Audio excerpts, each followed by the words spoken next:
So apparently nobody liked the countdown. So now you just get to wake up to me yelling at. No, I'm kidding. Welcome to another show. Apparently we're talking about fantasy football playoffs. Yep. That's what I heard. How did you guys do in week 15? Did you enjoy it? Was it fun? Man.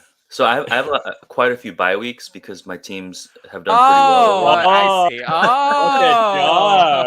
Of course you do. In every league. But yeah, I mean, there's some where I was a big upset. I caused the big upset, being a lower seed. But the biggest thing for me actually right now is I'm waiting on Scott Fishbowl updates after tonight because I'm like right on the cusp because I didn't play Jerick McKinnon again.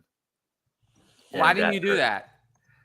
I just had better running backs, and I figured the game script would favor Pacheco, but like Houston, they made like a huge game of it. So like it was very different from what I pictured happening. So I mean, hats off to those who played McKinnon, but many of the people I talked to that played McKinnon, it's because they didn't have as good of running backs as I have. So. Oh, so just everything is great, is what you're saying. No, I mean, so I really hope that the number cut line doesn't go up too much because I think I'm like 9 points above the cut line right now, so it's gonna be close. Yeah. So you need not big games from basically just everyone involved. Give me a Thursday night, Monday night game, a field goal. Conan, are you still alive in Scott Fishbowl? No, Scott Fishbowl was not kind to me this year, my inaugural year. But hopefully, there's years to come in the future. But I didn't have as many first round buys as Josh. Wasn't cruising this year, but it's looking good in most of my first round matchups. Basically, just one. The heartbreaker was the main Dynasty league where I got outscored by someone who would have beat anyone else in the league, which is, I feel like that's you're like, all right, well, I couldn't really have done anything. It would have beat me if I had my perfect lineup in. Everyone just happened to fall in the right spots, and so it's tough. But we're looking at next week for a bunch of the playoff teams, and I'm excited to kind of recap what happened. I feel like this week was absolutely wild. We had some crazy turnarounds and comebacks, and oh no, don't even. There was one team that I wanted to mention though, because I mentioned I'm in that 32 team league. So I thought I was dead in the water because I mean these teams there's not many players to go around for 32 teams, right? So it is IDP though. And the other person, my matchup had Zay Jones. So I was like, game over, right? And I was missing a couple starters. I had to start Rex Burkhead, but Rayshon Jenkins scored me like 34 points in IDP. Because I don't know who that is. He's a defensive back that sealed the game for the Jaguars, the safety that got the pick six. Well, that probably lead to a lot of points. Yeah. So, I mean, and he had like 16 tackles or something crazy, like all career highs, all right at the same, at the most needed time. So that one was exciting. Seeing that, I was like, I think I have a chance. So I'm up like 30 points and he has one IDP guy left, but I mean, it's going to need a career day from him too, to even come close to 30 points. So I think I'm in the clear. Yeah. That's nice. So I'm doing well on Scott Fishbowl. Yeah, I heard you're like dominating like points wise, right? I wouldn't say I'm dominating. It's the kind of thing where based on this format, it's really impossible for a team like mine to make it. This is the round where I can really advance. Yeah. Because next week they cut from 500 to 30. I know. Even though I scored 202 points this week, and I wouldn't even be close. Like, I wouldn't even be close to making the cut line because the average isn't high enough. I'd need to score like 240, which nobody has scored this week to have a chance of advancing to the next round. But I'm going to be in the semifinals, which I actually made in 2020. Oh, nice. Yeah. No, I'm like 48 points above the cut line. So I'm good. 51 for the week right now. 500 make it. So I'm in good shape. And I'm proud of that. I lost Cooper Kupp, before the playoffs even started. So I've been making kind of a run here. And look, I thought, to be honest with people, I thought about giving my Scott Fishbowl spot away before the season started. I was like, I barely checked this in 2021. I still made the playoffs, but I think I was out in the first or second round in 2021. I thought about giving my Scott Fishbowl spot away. I didn't. I was like, all right, I'll play it. I did get it. Honestly, I got a spot on the first day before I even had a chance to not give it away, like to not use it. So I was like, all right, I already have it. Whatever, I'll just play. I found that it was a lot more fun this year. And I think I've actually found that all of fantasy has been a lot more fun this year. This year for me has been better. It's been better on all fronts. Creating content, playing, everything has been better.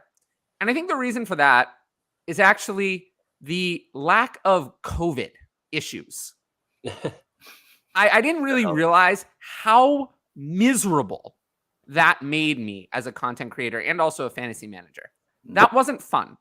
If fantasy football were like how it was in 2020 and 2021 forever, I wouldn't play fantasy football. I don't think I would play that game. I don't think I would find that fun. This year has been a lot better. Without that, I've noticed I've had a lot more fun. There haven't been all those bizarre, weird situations to keep track of. Yes, there are some issues here and there, but nothing, it feels like 2019 again, which, how I felt about it back then is like, it's frustrating at times, it can be difficult at times, but overall it's fun. So I feel like we've gotten back to kind of how it was, but 2020 and 2021 were not fun. I didn't find any part of those seasons fun. And it's crazy that I came up as a creator during those years because those were my least two favorite years of fantasy football in any way. I hated them. I didn't enjoy it. And by the end of the season, I wanted nothing more than to never talk about football again. I definitely don't feel that way this year. I'm a little bit tired from content creation and all that, but I feel pretty good. I'm not miserable or, I certainly don't feel like I need a break from football. So it's crazy how much of a difference that made.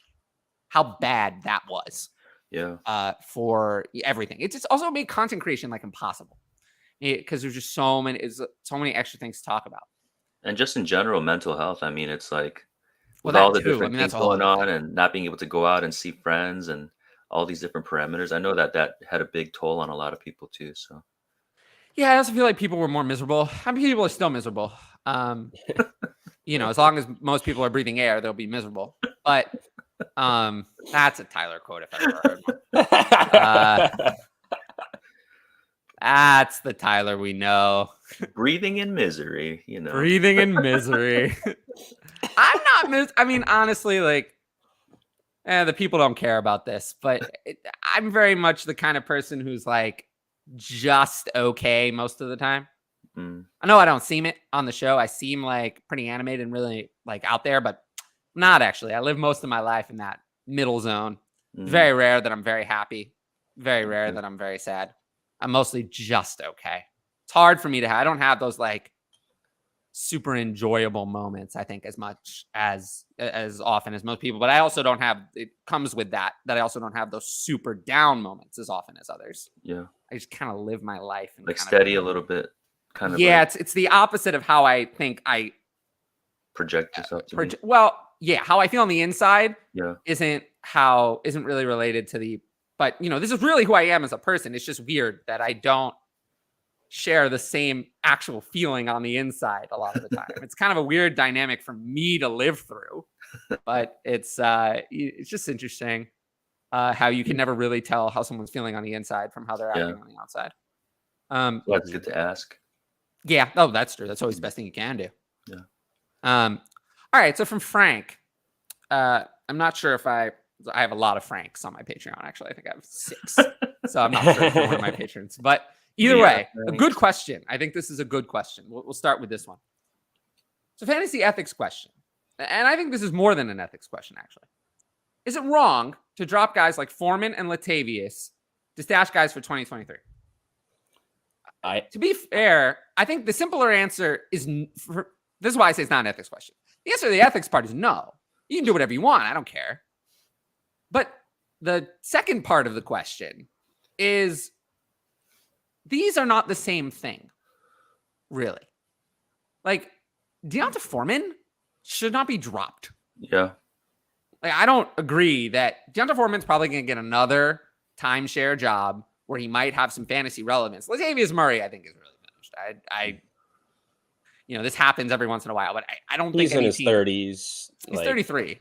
Exactly. He's really old. So yeah, I have a pretty clear, like, I completely agree where it's like, in terms of ethically, is that wrong or something? Like, absolutely not. Like, it's, if you don't care to have those guys on your team and you don't need them, like, drop them, whatever. But so my thing here is that if this is going to create a problem for other league mates where they start complaining, whatever it is, the simple solution to this is literally just no trade deadlines no trade deadline in your dynasty league, so that if something like this happens, you can at least just, give them away for a fourth, give them away for someone, if there's a contender that views one of these guys, like, they're going to give you a fourth rather than trying to bid on the waiver wire or trying to be first hire, whatever it is.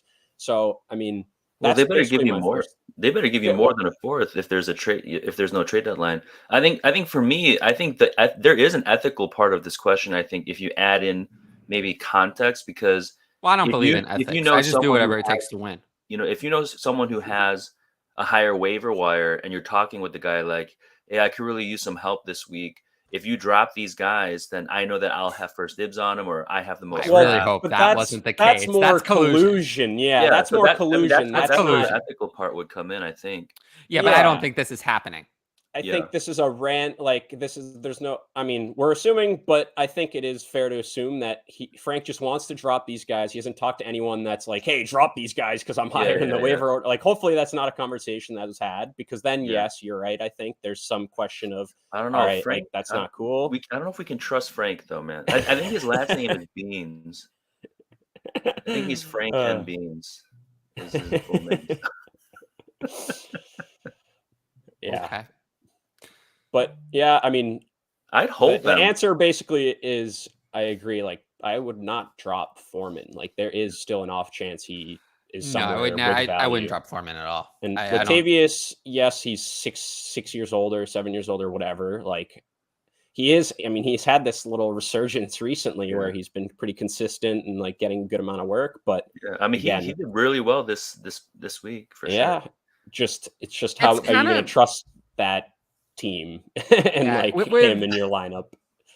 Yeah, Foreman's not someone I would drop. I start to transition my dynasty rankings toward looking a little bit more at the offseason. I start to do that in the season where I kind of make that turn. It's around like week 11 or 12 it's earlier than you think.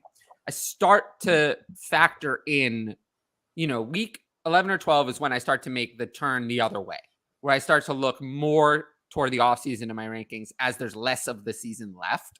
And now we're already getting to the point where, for most people, 2/3 of the league is not in the playoffs anymore. Yep. So we're looking now, when we look at dynasty rankings, we're looking a majority at the offseason, a majority at this stage.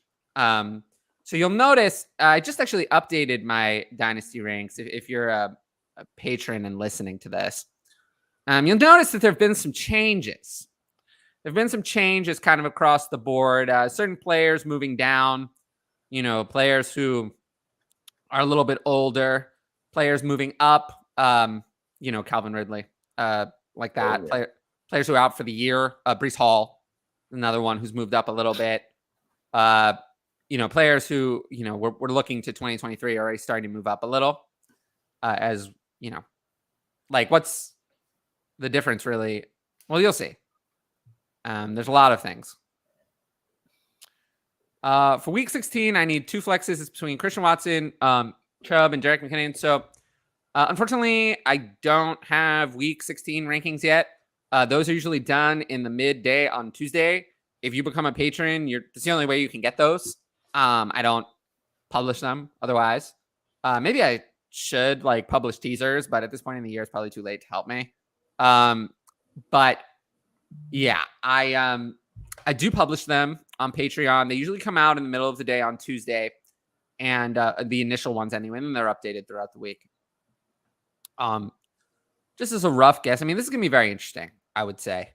It's tough. It's tough to ever bench Nick Chubb. I probably will end up. I mean, we'll see. We have to see how Christian Watson does tonight. Do you want to know the matchups for these guys real quick? Right. I mean, I know Jerick McKinnon's playing Seattle. Yeah. So Chubb is playing the Saints, and Christian Watson is playing the Dolphins. Oh, the Dolphins is a pretty good matchup. That's what I. Yeah. I mean, it's probably. Let's see how Christian Watson does today with Romeo Doubs back.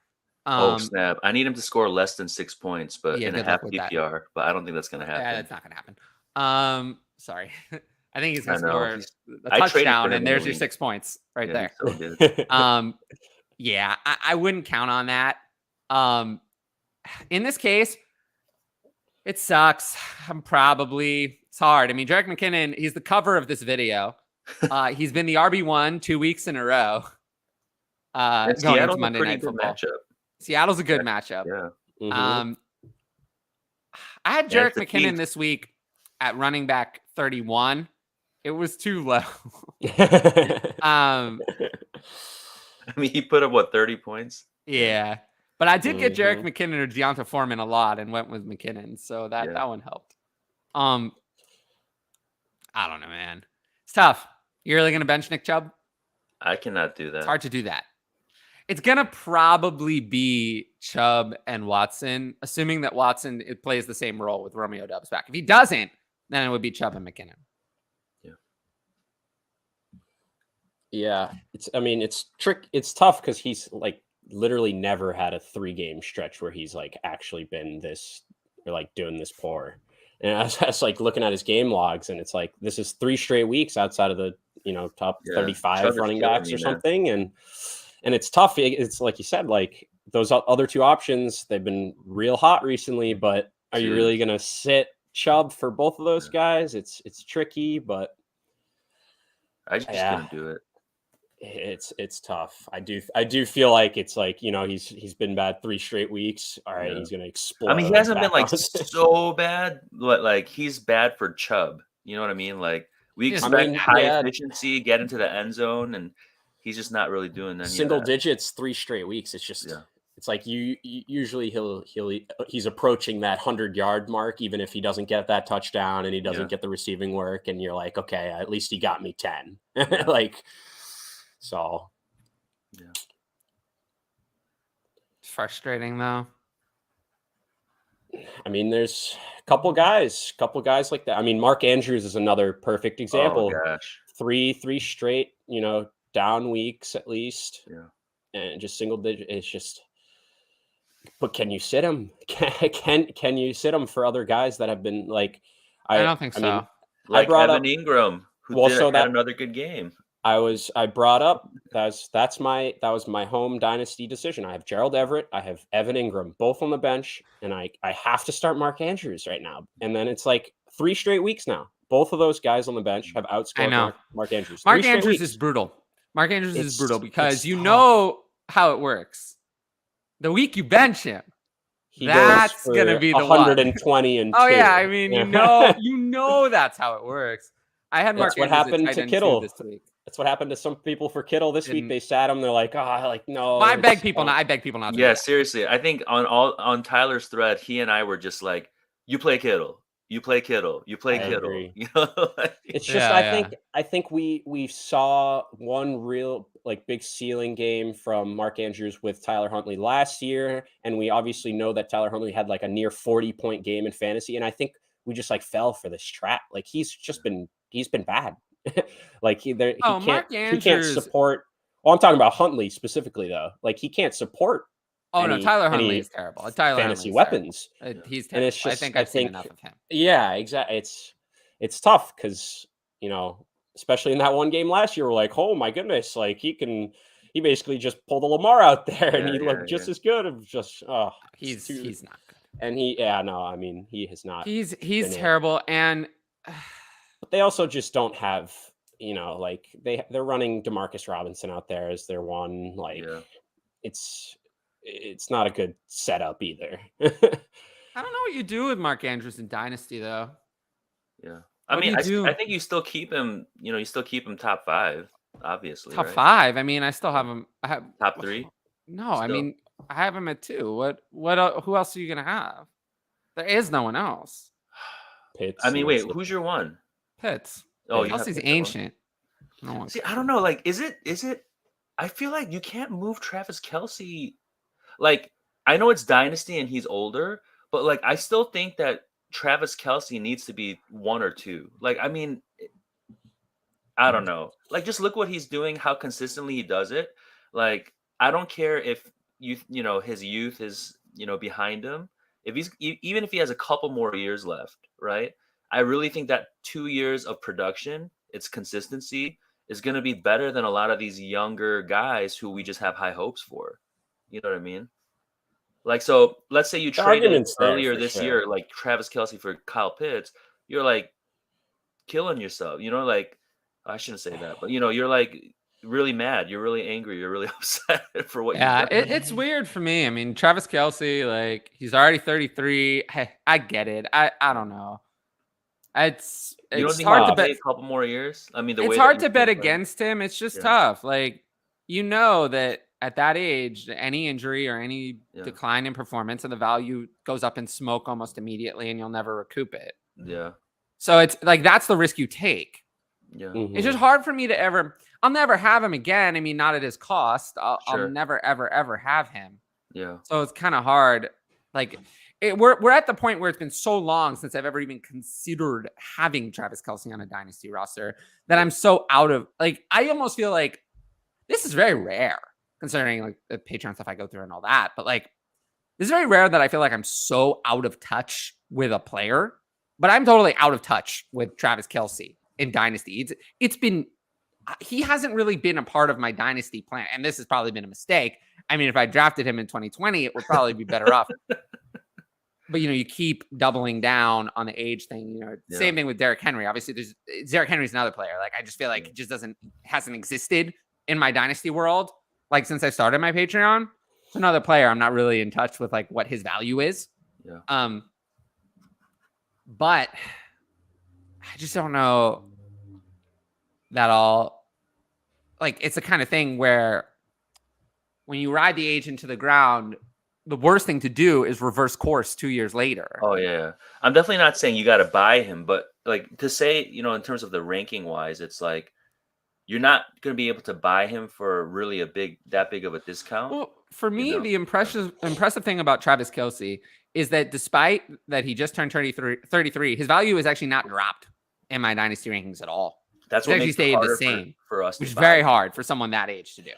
I do think there's like this period of time in the off season the last few years where there's like this surge of like, hey, he's really old, like try to get push it for it, like, and I feel like, I mean, that's the time where if you actually can get like a very somewhat of a discounted price on them, then you're looking at a scenario where there's actually a chance where you might be able to sell them off in season or like right after, like whatever, for just slightly more or the same, and you get a full like something like that. It's like you're not really looking to spend a lot because you know for a fact like maybe 2 years he's going to give you 2 good years. Like, you're not giving up the house for knowing that there's basically like an end game, So it's tough, but because it's still it's still super valuable. Like, that's what we were looking at, like Tom Brady, like people last year and stuff like that. We were like, okay, it's a year or two, but like he was one of the best QBs last year. Like, how valuable is like that 1-2 years of just really being really good? And so it's tough to like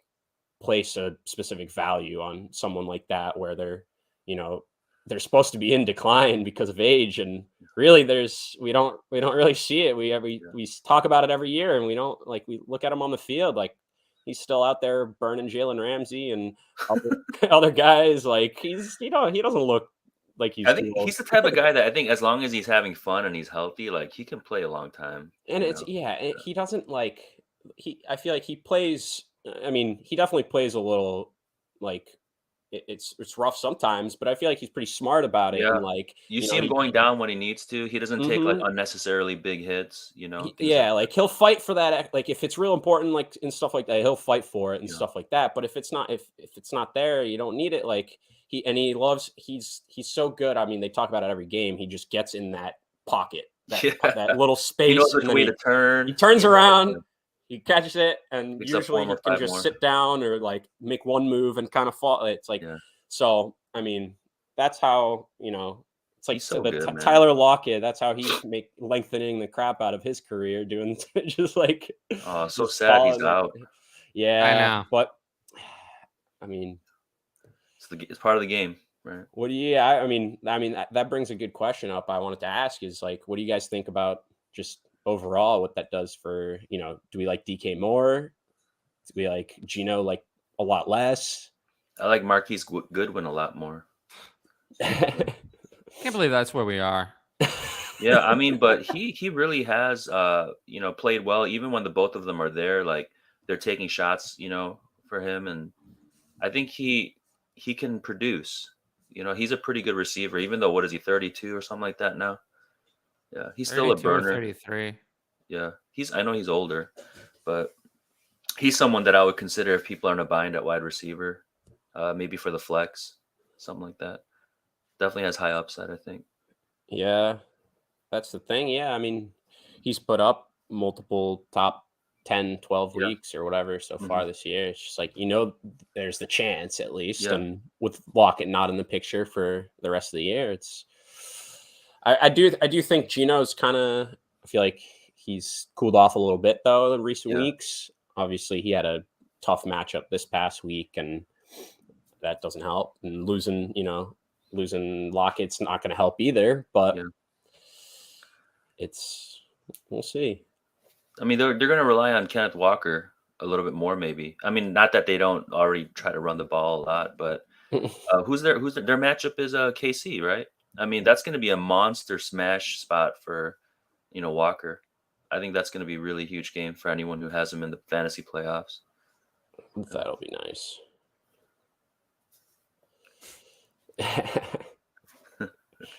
That's funny. Well, if you want to make me a little bit happier, if you're here, you can like the video, leave a comment, and subscribe to the channel. Do it. Yeah, that would help. It would make me happy. Or you could also sign up for my Patreon as well. Those are all things you could do to make me less miserable and more happy, I suppose. Why not, right? Do it. I would suggest it. I mean, hopefully, some people decide to do that. All right, I want to bring this. Jesse's following up on the ethics question we covered earlier, and I do think this is a little bit worthy of discussion. So following up on the ethics question, if draft order is based on regular season max points for, and you're out of the playoffs before, and you're out of the playoffs before the regular season ends, do you drop guys like Murray / bad backup QB starting? So I'd say that's definitely more of an like off the bat an ethic kind of thing, but not really. Like if there's drop no who you want to drop, who cares? If there's no rules on it, then like if this was a big issue, then there should have been rules basically created where, after you're out of it, you can't just drop, like you still have to have a full, like whatever it is, like there should be some type of rule. Otherwise, I mean, there's some leagues where there's in the bylaws that if you're not a playoff contending team, like you're not allowed to make any adds or drops, right? But I think like what I would also maybe advise is if you know that your team's probably not going to be in the playoffs and there is a deadline, I usually think right up to the playoffs beginning is a good way to set one if you need to set a trade deadline. But you got to make the move before so that you're not just dropping guys. Like you need to get back for your points, right? Like you're trying to sell points to contenders essentially, right? So for the future, likely. Yeah. So if there's contenders that could benefit from guys like Latavius Murray or I don't know, other backups that might come up, then I would try to sell them before the trade deadline. But in terms of this, I think if there's no rules against it, I mean, you got to do what you got to do, right, to secure your draft spot, I think. And that's where like what I was saying with I feel like in a dynasty league, having no trade deadline, it's not like, obviously it might cause some problems, whatever, with playoff teams, stuff like that. But for the most part, it's like some of these guys that didn't make the playoffs and, you know, are looking forward to the future. Like, there's a lot more opportunities for, you know, that team that just snuck in that has to now take on this behemoth of a team. Like, they're willing to give up that second for just, like, you know, an older vet that's just being consistent. Like, it takes away some of these opportunities that I think come up after some people are officially kind of out. So I do think that kind of helps a lot, where now instead of just dropping this guy and some people might make a fuss out of it. It's like, okay, I sold it for a third round pick or whatever it is. It's like, okay, that makes sense. Like, helps that team. You're not just dropping them. So yeah, and we talked about it a little bit last time, but I think if you're not going to have a trade deadline, you definitely want to have kind of buy-in for the years with draft picks, future draft picks.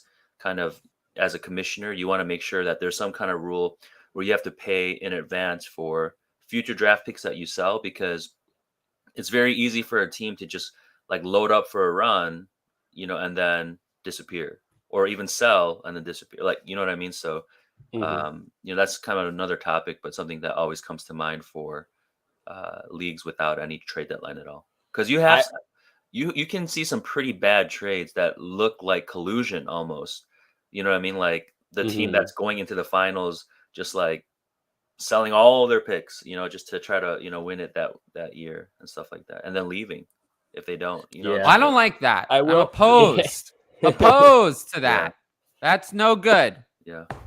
I will say, regardless of when the trade deadline is, that is basically a bylaw in every single dynasty league I play in, where if you want to trade a future pick, you have to have paid. I think you give people too much credit. One thing I suggest, just the bare minimum, is that dynasty league should have bylaws.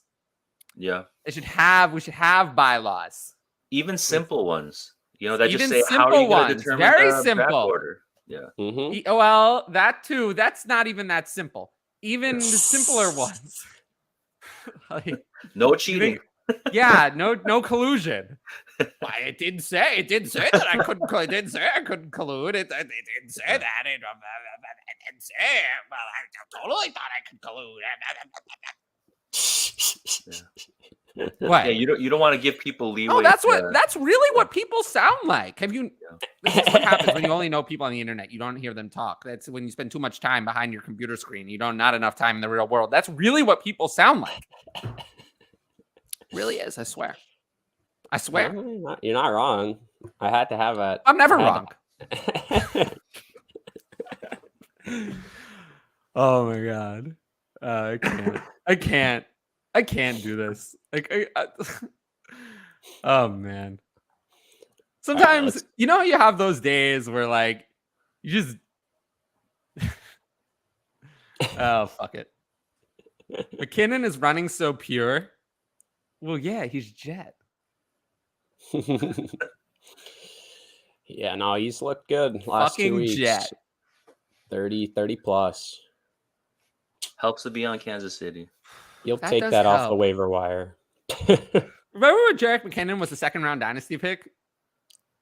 I don't remember that. Oh well. Yeah. Oh well. Yeah. He won't even be on my draft list, so it won't matter. There's no way he's going to be touted as a second round, solid advantage if you have him type guy. If this is basically how he ends his year, like even if he has one more bigger game, like he's going to be sliding down a couple of rounds. He's been a huge disappointment to people. I mean, people took him in the second or third, I think, on ADP this year, right? Oh yeah, second. Yeah. I think second was pretty normal for him, honestly. Yeah. And that's the worst part is really that he absolutely has been a disappointment, and we just are so we're annoyed with him, and he's the tight end too still. Just like that position is just the worst ever. Like I can't. It's maybe we should get rid of it. I mean, I know many people that hate that spot. I know some of my friends that don't play a tight end spot. Never draft tight end early. They play just a couple flex spots, some of which can be tight ends, and then that's it. Like there's no needed tight end, which I wouldn't be opposed to, especially with how this year has gone. I think I still like the position, but I just say be smart about it in the draft. Like you either get Kelsey or you don't draft tight end until much later. But that's what we thought after last year. It was you either get Kelsey or Andrews, or you just start cutting out everyone else. Well, some people said that you should draft Kyle Pitts in the second round. Yeah. Okay, but those are like super pit stands, I took a shot here and there in the third. Yeah. Didn't pan out. I have like 0 pits. Did you do it in Scott Fishbowl? Did I? No. Well, what went wrong for you? I mean, we had a lot of the same players. I know. It was. Well, I think that just shows that I'm better.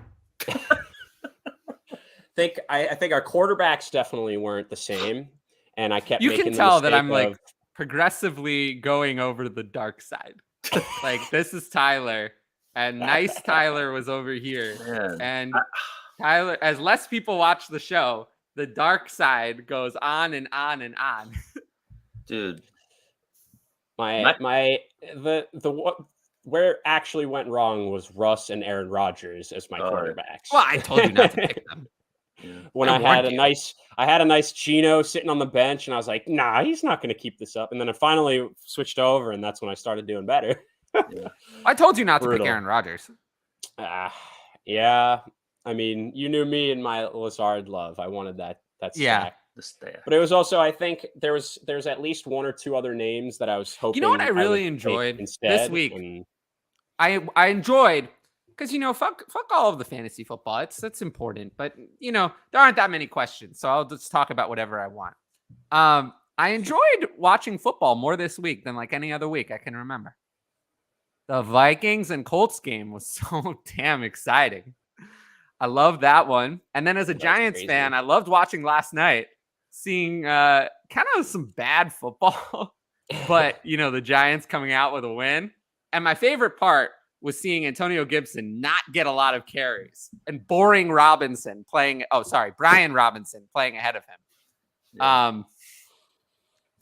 And then I live tweeted during the game. It was like, I think it was someone in the third quarter. Where is Jahan Dotson? Because he had zero at that point. And then the second, 2 minutes after I tweeted, he had a big catch and then the touchdown. Yeah. I was like, it's almost like it was prophetic. He has such a nose for the end zone, man. I'm glad Old Takes Exposed didn't come after me this week because I tweeted that the Vikings are total frauds when they were down 33-0. I'm surprised no one's pulled that. No one's come back and pulled. It had 60 likes at the time. I'm surprised that nobody came back on that tweet. Yeah. I really didn't see anything about it later. Yeah. This is probably going to get people to go look for it. But playing a dangerous game. Oh, I don't care. I don't care anymore. I just spoiler. If you say anything mean to me, you probably only get one chance. I've probably already muted you after the first one. If you don't follow me, I'll just block you. You don't really, and I don't respond really. Occasionally I will if it's a legitimate criticism, but if it's just your advice sucks, I just block you. We see how many questions I get. I don't have time. I don't have time for that. And honestly, think about it from my perspective, right? Think about it from my perspective. So for me, I want to do this as a job. If someone doesn't like me, I don't think I'm a real heel, like some people, like the Podfather or whatever. I'm not that. I don't think people are going to pay to hate me. I think most of the people who pay for my advice are paying because they like me. So if you start out with "you suck," you're not going to be one of my patrons. You're not going to watch the show. You're not going to be a customer of mine. So I'm just going to block you. You don't have any value to me. So that, think about it from a business perspective. If you're just starting out with "you're the worst," I might as well just block you and spend time on someone who actually has a chance of becoming a supporter, because those are going to be the people who I'd rather have less supporters than more followers, if that makes sense, because the supporters are the ones who are willing to go above and beyond. Yeah. Like, watch this show. I mean, I have 31 something thousand followers and there's 11 people watching this show. So I think that tells me that I've done something wrong along the line. And I'm trying to correct it now by spending more time on the people who actually support me and less time arguing with the people who criticize and are mean to me. But I'm still not doing a very good job because I don't do a good job of translating followers into anything on any other platform ever. I've never been able to do that. So we'll see. I have a lot to learn, apparently. It's tough. Are we ready to sell the farm for T-Law? I mean, He's looked great. Should have bought him earlier when there was a dip. Yeah, well, I said that. Yeah. But, what do I know? And now I said it.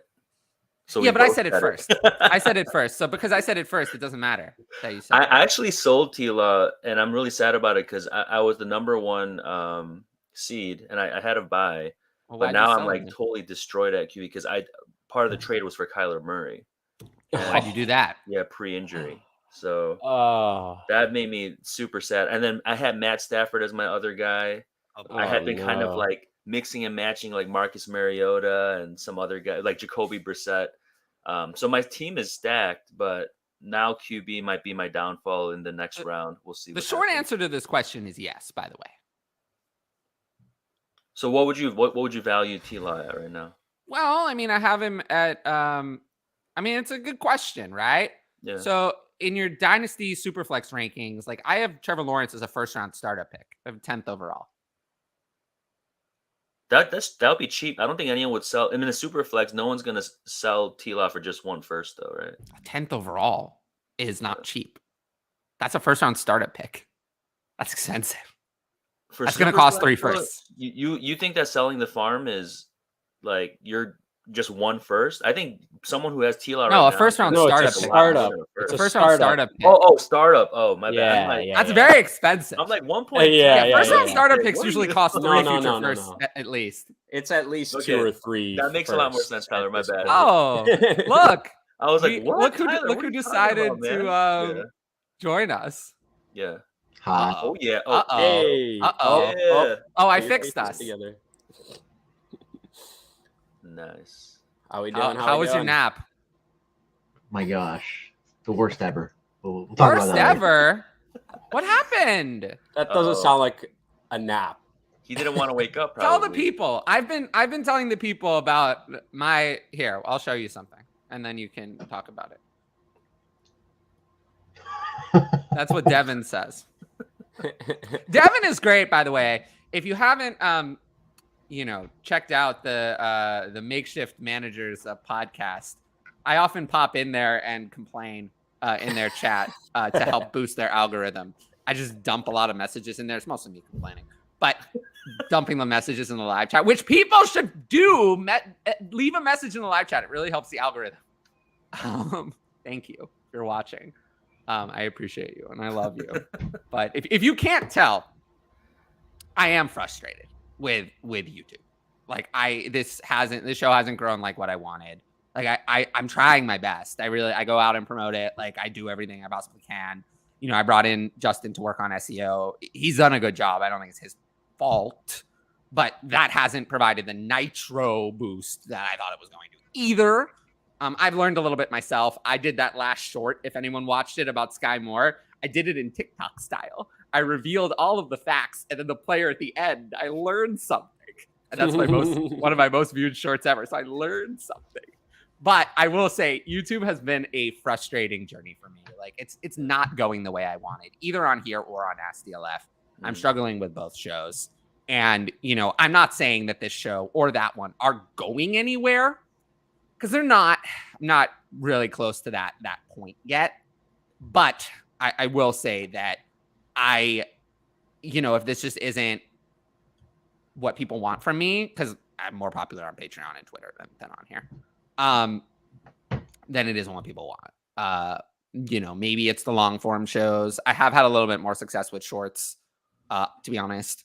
And some shorter videos have had similar views without them being 2.5 hours.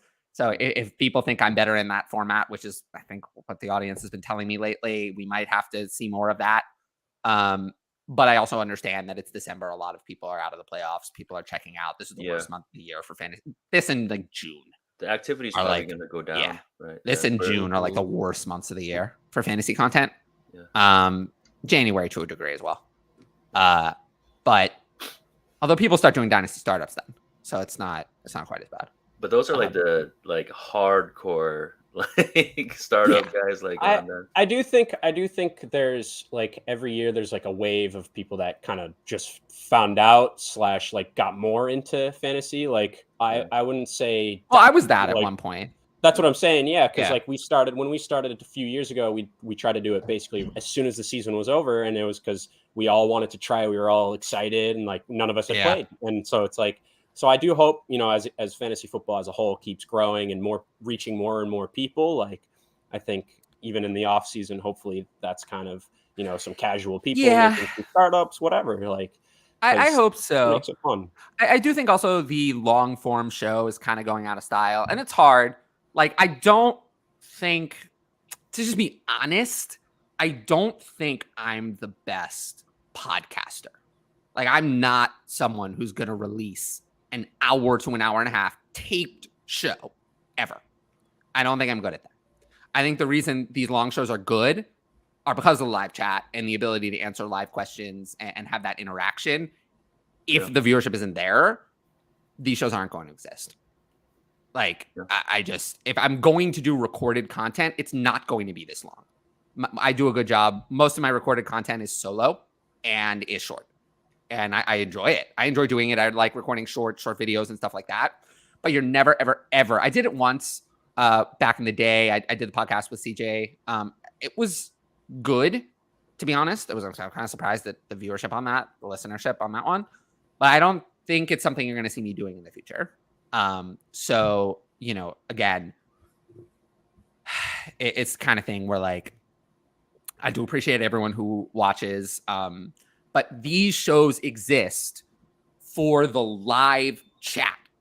If the live chat is not there, there is no reason for this. I mean, there's a reason for the show to exist. But really, I don't think I'm best in this format other than the live chat. I don't think I would be good on an hour and a half recorded show. So the live chat is the reason we do these shows. The live chat, it's to answer your questions, those kind of things. You see it on Ask DLF. I brought in more of it on this show. We do have a segment. We have a couple of things. We're going to have more of that during the offseason. But still, I don't think this show would be worth doing without the live chat. So that's why I think everyone who comments in the chat, who contributes, because that also helps the live algorithm immensely. That's why I go and do it on other shows. I just leave random messages. Because it doesn't matter what the message says. It still helps the algorithm no matter what it says. So yeah, just make sure to contribute to the live chat. That's really the reason why this show exists. So, I just appreciate everyone who does that. To get back to this though, let's talk about the Dynasty quarterback rankings, because I think that's interesting as we turn to the offseason. I think most people have Allen and Mahomes at 1 and 2, right? Yep. I mean, I think that's pretty clear, and I think they've kind of separated themselves to a degree. And then for most people, I think they have some combination of Herbert, Hurts, and Burrow as the next 3. I have it in that order, but I could see it being a different order. Yeah. It's going to be interesting to see if for people who are doing startups where, guys like Lamar probably have. Well, yeah, let's get to that because. And Kyler, obviously, with his injury now. Yeah. So after those guys, who would you have at 6? Because I could see really I could have Lamar. I mean, I still have Lamar there. I could have Fields, Lawrence. I guess those are the main 3 contenders for me. I mean, Kyler. I think if Kyler didn't get hurt, I mean, even though he wasn't playing amazingly, I'd just rather have Lamar because he's not hurt. Yeah, that's the big thing now. I mean, well, Kyler might not even be ready for the start of regular season. They're saying next year, so it is sad, definitely. Yeah, I actually made like a trade. I moved him I actually talked to Conan about it in the DMs. Just like, hey, what do you think about this trade? Oh, There's this you're because in I Conan's was in the playoffs, DMs. two QB league, and Conan, I are your lost DMs Kyler. popular? Right, I lost Kyler, I so mean, I I like made a to move help. to get Herbert, like Justin Herbert, and so I did a Mhm. deal for Justin Herbert and Sam Darnold, and I gave up Kyler Murray, Daniel Jones, and Russell Wilson. So it's like a 3 for 2. The other guy was out of it, and he would just wanted to add some, QB depth and a little bit of maybe youth in Daniel Jones and how well he's been playing. So, but there were no picks involved. So for me, I felt like I had to take it.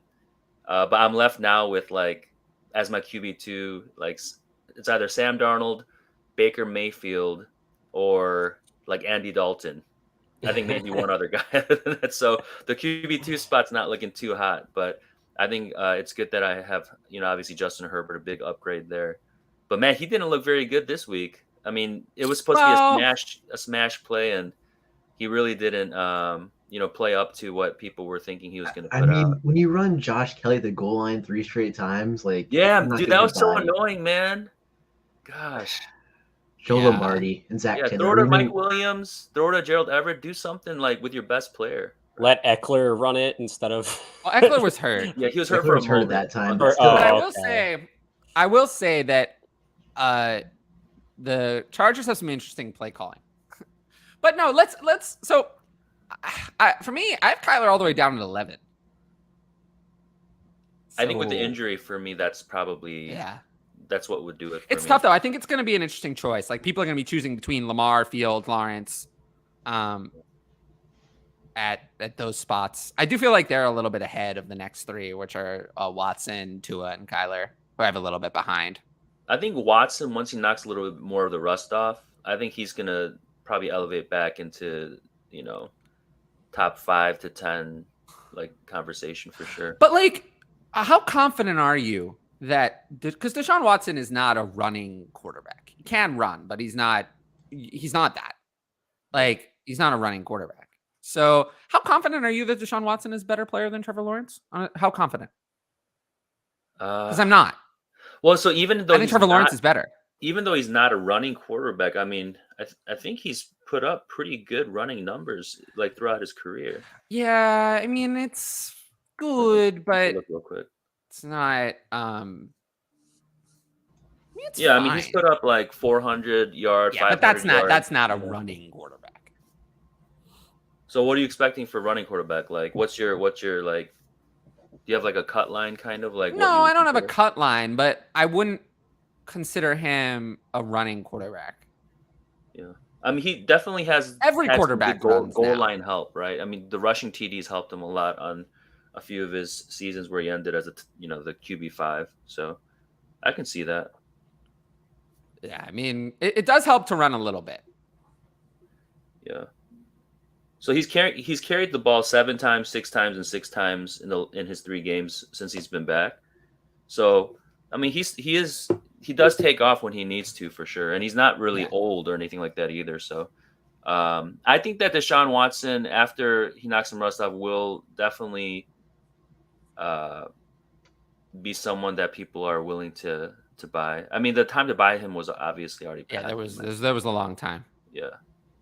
Can you believe that? Isn't it so weird? Like, I feel like the seasons have been so long. Like, I still remember back when it was like, is he going to play again? Like, what's going to happen? And that kind of in between of like, should you buy him? And then people talking about ethics, like, as a moral person, can you roster someone like him or something? I was like, oh my goodness. Like, people got into all sorts of, ideas and scenarios. But I think he was always a buy at those super low, values. Yeah. Would you rather have Lawrence or Fields? Ooh. It's tough, right?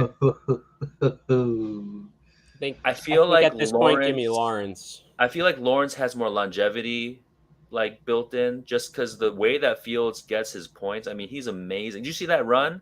Yes. Yeah. My goodness. But you're gonna get hurt. I think, so I think some of the safety of someone like Trevor Lawrence might be a little bit higher for me than rostering someone like Fields. As much as I love Fields, and he's a game breaker, right? I mean, he can carry you, just on his talents. But it is a little bit worrisome, I think. I know we could have that safety argument for these two, but we should also have it for Josh Allen and Patrick Mahomes, because Josh Allen takes a lot of hits too, and I feel like that flies under the radar. Yeah, but he's a big boy though. He is big. Yeah. But he takes a lot of hits, man. He does, and he doesn't shy away from it either. Sometimes he'll just. Mahomes' team is not happy about that too. Yeah. I never seen. They talk about it every time. Yeah. What about Lamar or Trevor Lawrence compared to these guys, like Fields and Lawrence? I think because that's hard. I mean, Lamar's been he was so disappointing. No, that's why I kind of feel like these three are a group, whereas like Deshaun Watson, Tua, and Kyler Murray have more concerns to me. Those three have more concerns. If Kyler wasn't injured, he'd be in the front end of the conversation still for me, in the offense that he's in. Yeah, but that's a huge concern. Yeah. Oh wow! Oh snap! Got crowded in here. Oh, what's going on? I almost thought I was going to need extra co-hosts today, but we have everyone except Josh. How do I? What's up, Hutch? How's it going, guys? I think that's better. Are you on break now? No, I still have. I've solved the problem. I still have Monday, Tuesday, Wednesday of school, and then Thursday is a half day. Oh, so you in finals mode? What? I do think this is the best layout. I'm not gonna lie. My beautiful face is like the most of the screen. Maybe if I actually talked about football and actually talked about fantasy, more people would watch. But I don't like that. I don't like doing that. I like talking about my face. You might be onto something, Tyler. Yeah, I might be onto something. That's why the things are going to change over time. I can focus for like a 10-minute video or like a 30-second short a lot better than I can focus for a 2-hour video. Yeah. All right. I think we're moving on from that one. Oh, advancing from 5 to 6 of my playoff squads. Nice. Well, I can say pretty much the exact opposite. I had so I had 14 playoff so I had 14 total leagues this year that I was actually competing in. Yeah, that's too many. 10 I made the playoffs, 2 first round bye. So I had 8 playoff matchups this week that I was actually playing in. As long as AJ Dillon scores more than 8 fantasy points tonight, I will lose every single one. So I'll be down to 2 playoff teams getting into semi weeks. That's how my luck was bad this week. That's soul crushing. My luck was so horrific this week. It was. I came off a bye this week and I lost to a team that started. I'll have 2 bye teams left. We started who? Yeah. Kenny Pickett. Oh. Why did they start Kenny Pickett? Because they just didn't set their lineup, and then you lost. And I still lost. Oh my god! Well, you should have started better players and scored more points. Yeah, I'm sorry. I'm sorry. I need to go donate my ankle to Jonathan Taylor. Well, I mean, honestly, like, what do you need your ankle for? Yeah. I don't think your ankle could withstand. You don't need to sit and do this podcast. I mean, you didn't need your ankle to sleep. You didn't need your ankle to sleep all night, right? Yeah, Justin Herbert, man. You could have done that without your ankle. Justin Herbert. Oh, good lord. I could have, man. No, in all seriousness, though, I just want to say that as mean as I am to everyone on this show at this point, except for Josh, I feel like I'm pretty nice to him, except about Evan Ingram. Treating the old man nicely.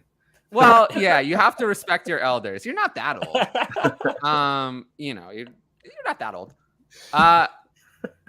As mean as I am to everyone on this show, I do want to say that I appreciate all of my co-hosts for putting up with this terror that I can be.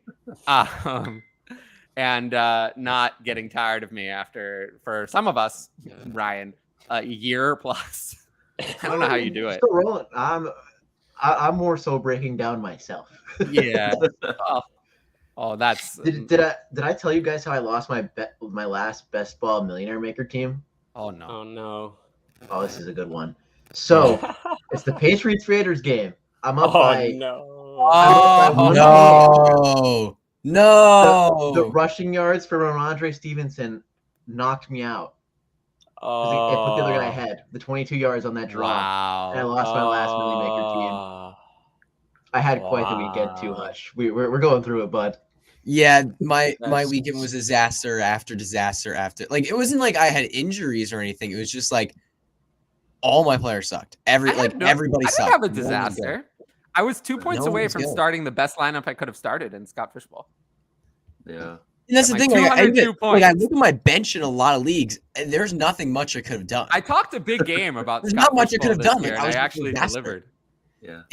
I'll say this though, in my main home league, if I would have started Trevor Lawrence over Justin Fields, I would need Antonio Gibson to score like under 17 fantasy points to win tonight, which would be pretty likely. But that was really the only biggest mistake I made this week. My team's top to bottom just always sucked, like everywhere. Aww. It was not good. That was most of my I just hate that it crashes so I'm in one league. I had an undefeated regular season in a dynasty league. Wow. But I'm like, after this bye, the team that I'm gonna face, I'm like, it's just gonna be how some painful fantasy leagues are, man. I've never had an undefeated anything. I've never had an undefeated regular season, I've never even been close. Yeah, I mean, I don't even think I've had a one-loss regular season. Yeah, I'm trying to think. I don't think so. Yeah, so everything has to go right though. Like to have that some matchup luck but obviously have a solid. But also, team. the more leagues you play in, the more likely you are to like Hutch. You said you were in 14. Yeah, well, I haven't been in 14 leagues. Okay, but whatever. I haven't been in 16 leagues. So they don't really count as like for competing wise. For the last 3 years combined, I haven't been in 16 leagues. So it's difficult, much more difficult for me. Yeah, I'm doing way less leagues next year. You should. Everyone says that. Everybody says that. Oh no! Here's the thing. I actually did it. I actually did it. Yeah, the year before I was in 22. The year before I was in 22. I actually was in less, so I'm proud of myself. And I decreased, but I still am in way too many. I can't handle it. It's with school, with work, with the content I make, with all the crap that I do. Drop out of school. You don't need that one. Yeah, I need to drop out. That's what I need to do. Well, I mean, how would your parents? We're gonna clip that and send I'm not dropping out of school. I'm not dropping out. At least finish high school, all right, and then yes. Finish high school and then become a full-time fantasy football creator. That's what I think you should do. Hey, go from high school straight into the pros. Yeah. It's not a bad idea. The problem is I started this when I was already an old man. I mean, I'm not as old as Josh, but I no one's that old, man. Come on. No, what are you, like 30? Hey, I knew someone was gonna ask. I'll keep that on the down low for now. So sure. The fact that I just said keep it on the down low already shows my age, because I don't think people say that anymore. Well, keep it on the DL. Considering I'm an old man compared to the other three co-hosts, I have heard that. You all are like ancient to me. He lowered our team average right when he came onto the screen. So we have a good group. Like good age median, mean. Yeah. When I was Hutch's age, I was playing fantasy football, but like there was a whole different group of players back then. Oh yeah, we still had to dial up to get to our lineups. I'm not that old. Although I am old enough that I remember using CompuServe. CompuServe, yeah. Dude, I was jealous. My parents had CompuServe. Had real AOL, like America Online. Like I used some beat up like internet service provider where you literally, it was the worst, and we only had one phone line. So if someone called in the middle of me being online, my internet would disconnect, and it's like, no. I'm old enough to sort of remember that. But we're paying for the live updates from Yahoo.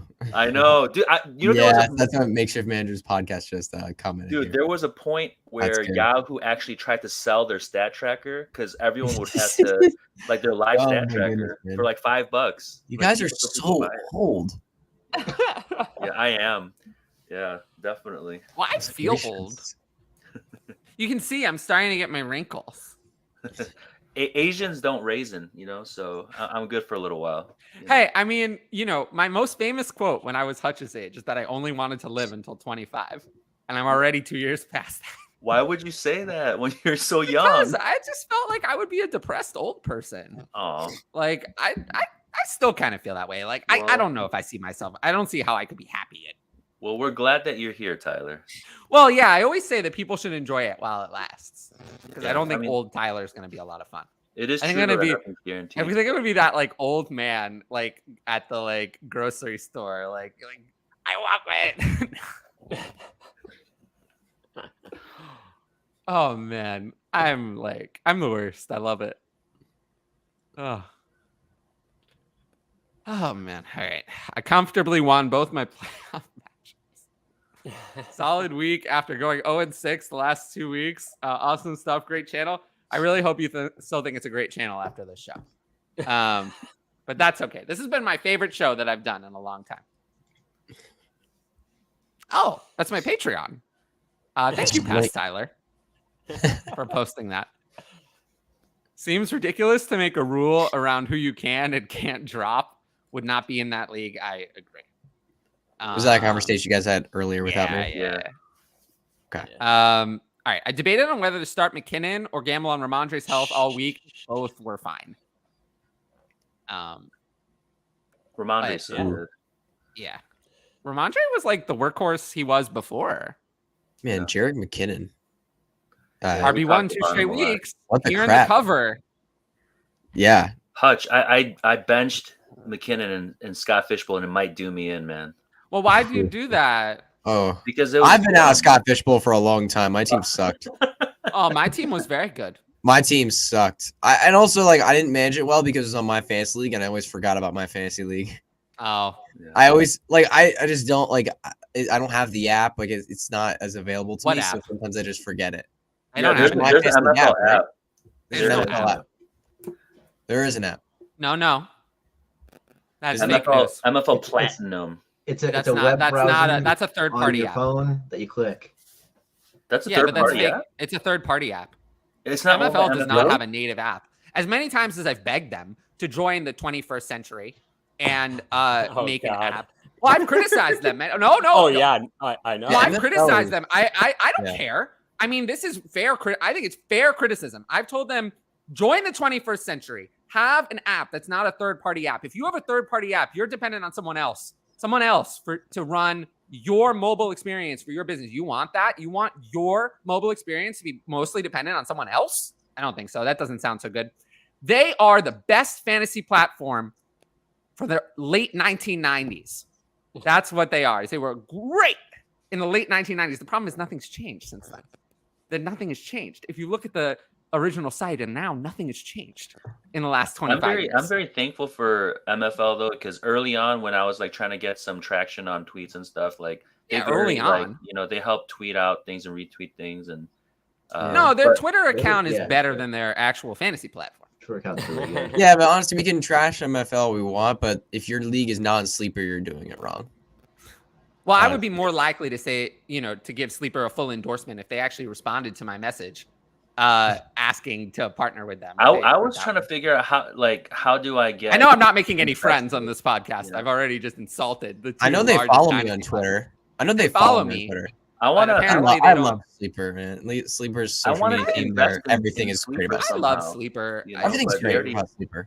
They have so much already investment already. I moved my home league to it this year, and it was great. Yeah, I approve of Sleeper. Platform. It's the best. It's easily the best platform. Yeah, it used to be Yahoo for for desktop, it's still probably Yahoo Fantasy Sports. ESPN also is a group that has not changed their format. ESPN hasn't changed a thing, and ESPN hasn't changed anything in it's been a while. Yeah, ESPN sucks. But some people, that's all they know, and they refuse to leave. Like one of my oldest standing league, 12 years now or whatever. It's ESPN. No one will even consider moving things, changing things. It's Conan, you know what you need to do is you need to set up the league in Sleeper and then go and add all the history of your league and be like, look, I've been updating this, just waiting for you guys to get on. Let's do it next year, And then is that a home redraft league, Conan? Yeah, mine's stuck on ESPN too. I've been trying to get rid of ESPN, put it on Sleeper. I've been trying to get rid of kickers. I've been trying to get rid of defenses. It took us 6 years, from the start, it took us 3 or 4 years to get just decimals. And then it took another 4 or 5 years to get half PPR. We were standard. And now standard. That's what it's literally took 9 or 10 years to go from non PPR, no decimals to half PPR with decimals. Like that's how much everyone hates change. So it's I mean, I had to work hard for that. It was just 3 straight years of me just complaining. But why didn't you ask me? I'm an expert in complaining. I'm very good at that. That's all I do. Complain. I got it done. I will bring you in for backup next time when I make the push. Well, you know me. PPR, I'm the king of squeaky wheel. I feel like I'm like the most squeaky wheel of like anyone. Does Zay Jones have real value? Will he still be getting significant targets next season? Ooh, that's a great question. It's a great question. Really we saw this. Remember, we saw this last year a little bit with when he was on the Raiders. Yeah. Last year, we saw that he got significant target share. He actually did a really good job in the playoff stretch, and now we're seeing it again this year. I mean, Zay Jones's contract is underwater next year, so he's going to be there.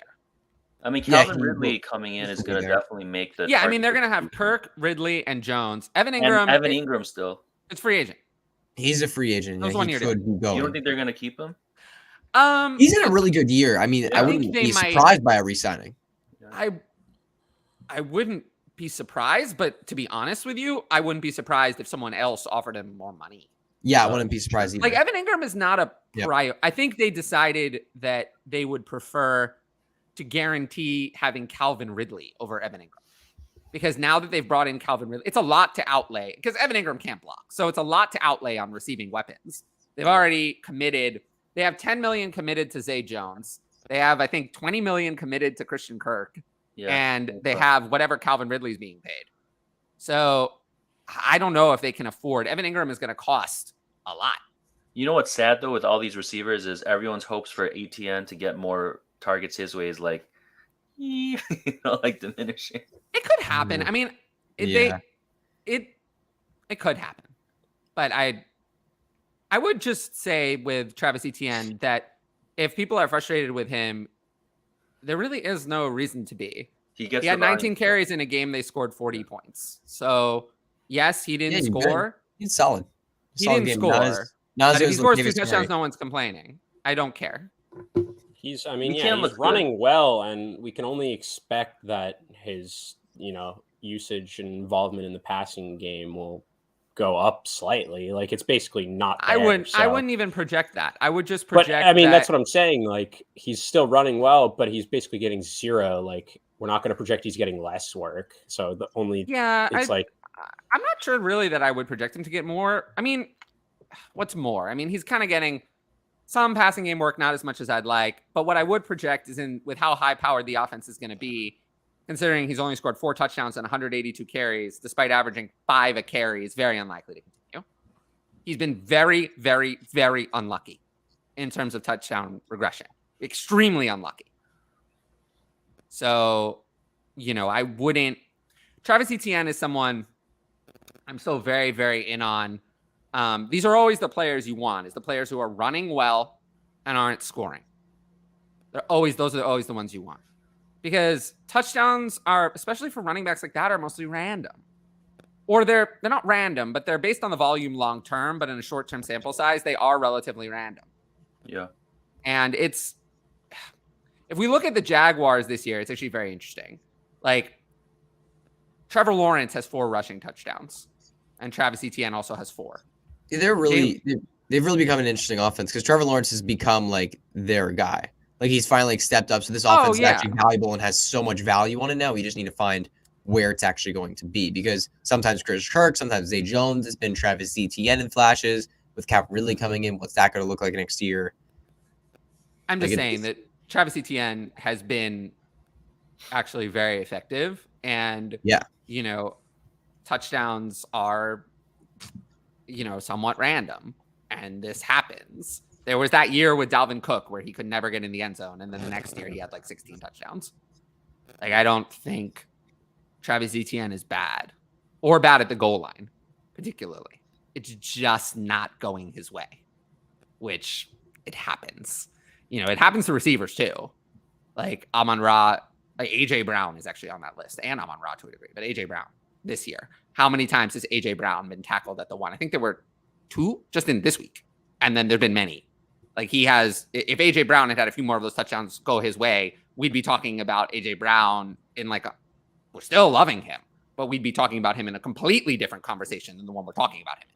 Yeah, he'd be approaching the Justin Jefferson and Jamar Chase. Oh yeah, tier. no, if he had actually scored on, he'd be approaching that tier. But it's just not quite bouncing his way. Yeah, especially though the he's way had a great year. Hurts in this offense is played. Whereas you have some guys where everything is going their way. Those are often the guys where you want to take a look at, some regression in the other direction. Like players who are scoring way too much, like Alan Lazard in 2021.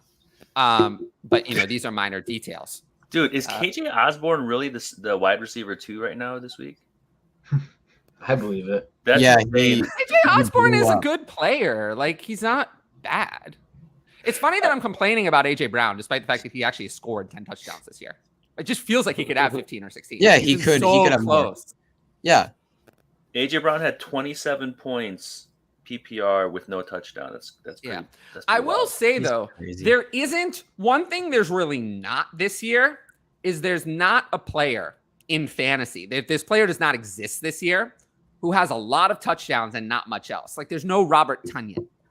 Yeah, it doesn't seem like that player is. There isn't that player. Like if you look at the names, there's 4 players who currently have double-digit touchdowns: Travis Kelce, Devontae Adams, Stephon Diggs, and AJ Brown. And then Tyler Lockett and Jamar Chase have 8. And then there isn't that player who's only scored. The closest thing. Well, you can talk about Jamal Williams, but the regression is kind of. That's running backs, though. I'm talking about receivers. Oh, okay. Running backs, there are plenty. Jamal Williams is the guy. Yes. But at receiver, the closest thing we have to that are Christian Watson, who has scored 7 touchdowns on 25 receptions. It'll be interesting to see how he performs. That's over a small sample next couple size. Weeks. So let's see how that progresses. And then the other one we have is Juwan Johnson. Juwan Johnson is the closest thing, but it's only 7, so it's not quite. Jahan Dotson, who we talked about, on 23 catches, has 6 touchdowns. So he just hasn't really. He's played so many games and has given you so many goose eggs that you haven't really been. Most people haven't been playing Jahan Dotson. Oh yeah, people have actually played Juwan Johnson low and reception, Watson. high touchdown rate. Yeah, but we are talking about players who are actually being played. Jahan Dotson is interesting because Jahan Dotson, I feel like, has flashed a lot, but hasn't really demonstrated consistency. Yeah. So he's someone interesting. I do like him for next year. I think the Commanders are realizing that Curtis Samuel is not. They have to see, like, if they had just eliminated Curtis Samuel from yesterday's game plan, they might have won that game. Or if the refs called, the game. That might have helped. But Curtis Samuel was completely ineffective. Dude, those corner. I loved Kevin. Did you guys see? I think it was Kevin Durant's tweet. He tweeted like a Christmas card, like love and hugs, Merry Christmas, and it was just the picture of Curtis Samuel and Curtis Samuel being hugged by the defender. Now, one last thing on the receivers. The guys also to look at are the ones who have had a lot of volume but few touchdowns. So Michael Pittman, Chris Godwin, and to a degree Deontay Johnson. But Deontay Johnson scares me more than the other 2. He looked good yesterday. Yeah, yesterday he looked better. Good. Look at that. Did you see that route tree on Next Gen Stats? But what scares me with Deontay Johnson is that Deontay Johnson seems to be better with Mitch Trubisky, and he's not going to have Mitch Trubisky. Kenny Pickett doesn't like Deontay Johnson. For whatever reason, he doesn't like Deontay Johnson. I think, does Deontay Johnson have big hands, right? It might be hand envy. It might be. Maybe. I was gonna tweet that. I was looking at their games, right? So Deontay's played 4 full games and like 80-90% of another game with Mitch. He's averaging 10 targets, 7.5 catches, 75 yards. In the 9 other games without Mitch, 8 targets, 4 catches, 40 yards. Yeah. Like it's like obviously it's not even, he's not beating worlds like with Mitch as his quarterback, but that's like double digit serviceable, like lower. Yeah, and then you also have the yardage regression candidates. Those were some of the ones who are high in receptions. You have the yardage regression candidates, which are Terry McLaurin, 1,015 yards and only 3 touchdowns. Chris Olave, 940 yards and only 3 touchdowns. And then to some degree, Garrett Wilson as well. 966 yards and only 4 touchdowns. Those are a little bit of regression candidates, players who are probably a little bit undervalued due to frustration. You mean a lot of those guys that you did list are on pretty bad offenses and pretty poor quarterbacks, though, as well. So the touchdowns aren't being as scored a lot on those teams. That could also be a part of that. So I wouldn't say that, but there are, especially on the Commanders. I believe if we look at the Commanders, we're going to find some more receiving touchdowns. Yeah, like Jahan Dotson has 6. Yeah, not all of them. No, but this is a big deal. Definitely. Like on an offense like that, the fact that Jahan Dotson has 6 on 23 receptions and Terry McLaurin has 3 on 68 and 3 times the yards is very unlikely, and is why Terry McLaurin has been so frustrating for fantasy. It's enough. If you switch it and make it what it should be, 6 for Terry McLaurin and 3 for Jahan Dotson, which based on the targets, it's a lot more likely, then we're not really complaining about Terry McLaurin. Yeah, he's good. He's way up there. Yeah. Oh, Terry McLaurin is kind of although I will say the Commanders do, I mean, they have 20 receiving touchdowns as a team. It's not good, but the what Jaguars only have 24. They need Carson Wentz to start. Well, I don't know about that. Oh, goodness. Please stop. Keep Taylor Heineke. Carson Wentz was good for the volume. Yo, Heineke ain't it, man. He's more efficient than Wentz. He's not, but he's better than Wentz. No, I do not believe. I would take Heineke over Wentz. He's better than Wentz, but Wentz is better for the fantasy. If I was an NFL GM, I want Heineke starting over Wentz. He's better than an injured Wentz for sure. No, he's better. I would want him starting for my fantasy teams over Wentz. I'd rather have Wentz starting for my fantasy teams because Wentz is reckless. Wentz is reckless. Heineke's pretty reckless, man. Did you see him just run and throw his whole body at the defender at the goal line? Yeah, Heineke's crazy. Yeah, that's what I like watching him play though. Like he just goes. Yeah, he's crazy. Yeah, he's funny. Man, Commanders need a quarterback. They do, man. They do, but the problem is they're winning games. They're not going to be at the top of the draft. They have what? Jimmy Garoppolo's available. Dude, no, but that's just another bridge. That's not the answer. They need to find like an actual answer. Do you guys think that they don't have a choice? It's so frustrating. I think Wentz will be starting somewhere still. No. I think we're done with. I think it's more likely Baker Mayfield starting somewhere. I think we're done with some of these guys. Like I think Wentz, Winston, not Garoppolo. Garoppolo was good. Garoppolo was good. You think Winston's done? I don't think. Yeah, I mean, I think Winston, Sam Darnold as well. Sam Darnold, Baker. Wentz. I think we've seen it with these guys. I think it's time. Yeah, I think it's time for these guys. These guys are not getting another starting job. I would bet most of those guys do not get a starting job next year. Those guys are getting backups. Wow, I'd be surprised by that. Why? But, I mean, we'll see. If you say the guy who's most likely to get a starting job out of that, I think it would either be Wentz or Baker. Yeah. I think it's. Yeah, I mean, if Darnold finishes off strong this season, for Carolina. I just think we're at a point where teams would rather see something from someone they haven't seen as much of. Yeah. I think it's more likely that Jordan Love is a starter for someone than any of those guys.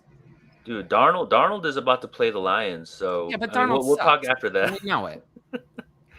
Yeah, we saw Darnold all of last year, and he was like just disaster. I'd rather see Gardner Minshew have a chance. No. Yeah, free Gardner. Yes. Yeah, why people Gardner hate on Minshew Darnold so much? My goodness. Because he's terrible. Because we've seen it. He's terrible. He's not good. You know how he got his start, man, on the Jets. That wasn't his fault. Yeah, but he was bad. I mean, he was bad on the Panthers the next year too. He was bad everywhere he's played. He has not led a good offense. Like it's just been a bad disaster. Sam Darnold. I mean, Sam Darnold's best completion percentage of his career is 61.9%. He has 57 touchdowns to 52 interceptions. His average yards per attempt for his career is 6.6. He's terrible. I mean, it's not like he's played in 2 games. He's played in 53 games. He's bad. He's terrible. I don't need to see more games. 53 games is enough to evaluate a quarterback. He's terrible. We'll see. Sam Darnold is a backup quarterback. He's a backup quarterback who will probably make a lot of money because he's not Baker Mayfield. He's not obnoxious. He will make Sam Darnold. You can bring Sam Darnold in as a backup. He'll sit there. He'll be fine. He'll be professional. If you need him to start a game, there are worse things. He will make a lot of money holding a clipboard for the next 5 to 7 years, or however long teams are interested in him. I don't know, man. Maybe That's what he is. I mean, he's a backup. Maybe I'm stubborn on Sam Darnold. I think you still are. Think that he's a backup. 52 games, not 2 games. How many 52. of those games were in New York, though? I mean, what about there's been 15 games in Carolina. It really hasn't been much better. No, it's like Sam Darnold just hasn't been good. 2021, he was horrible in Carolina. He was bad. He was really bad. He started out hot for sure. This year's been a little better, actually, to a degree in 3 games. I mean, the completion, he's still been inaccurate, but he's been able to throw the ball downfield a little bit. He hasn't turned over the ball yet. Yeah. He has been good for DJ Moore, though. That's for sure.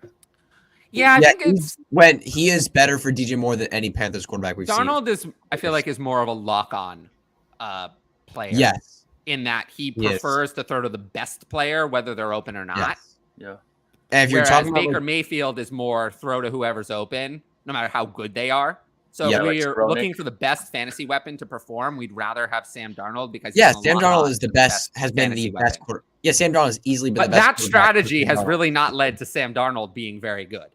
No. Yeah. No. Sam It Darnold's leads- not good. Over the years, it's led to a lot of interceptions, a lot of Man, a I lot of thought bad he was things. gonna have a big game after that Darnold or the Yeah, he just DJ didn't. Moore touchdown, and then it was like that was his only touchdown. Yeah, he's only averaged 169 passing yards in the 3 games he's played. But They're not dude, letting him what- throw the ball. What was up with Foreman not being able to get anything going though? And they only had like a handful of carries. That was terrible. Yeah. Should we lead into one of my segments then? Yeah, go to the segment. I think we're done All with right. the Zay Jones question. I We think got- the answer to this is mostly did, yeah. no. So you just brought up Deontay Foreman. So I put together a little segment, two truths and a lie. Right. So we got Ooh. I we love got this. Deontay Love it. Foreman is our main character. We got 2 players that did outscore Deontay Foreman this week, and one There's a that lot did that not. Okay. So here we go. Alec Ingold, Ronald Jones, Adam Prentice. Which Just about this did week. not just this week? Who did not outscore? I don't even know who. Deontay Alec Foreman? Ingold. Exactly. I don't even know who any of these players are. Alec Ingold, So Ronald wait, Jones, and who's the last one? Adam Prentice. Adam It was Ronald Prentice? That's not a real. These are person. all- Ronald Jones. these are- I don't let me think- just Ronald say- Jones didn't get a touch, did he? I want to Well, he got hear one. you made up one of these people. So let me just I say, know Ronald all Jones is real. Not Alec Ingold guys, is real. every Last one's player real. is in the same position, and they are all real players that played.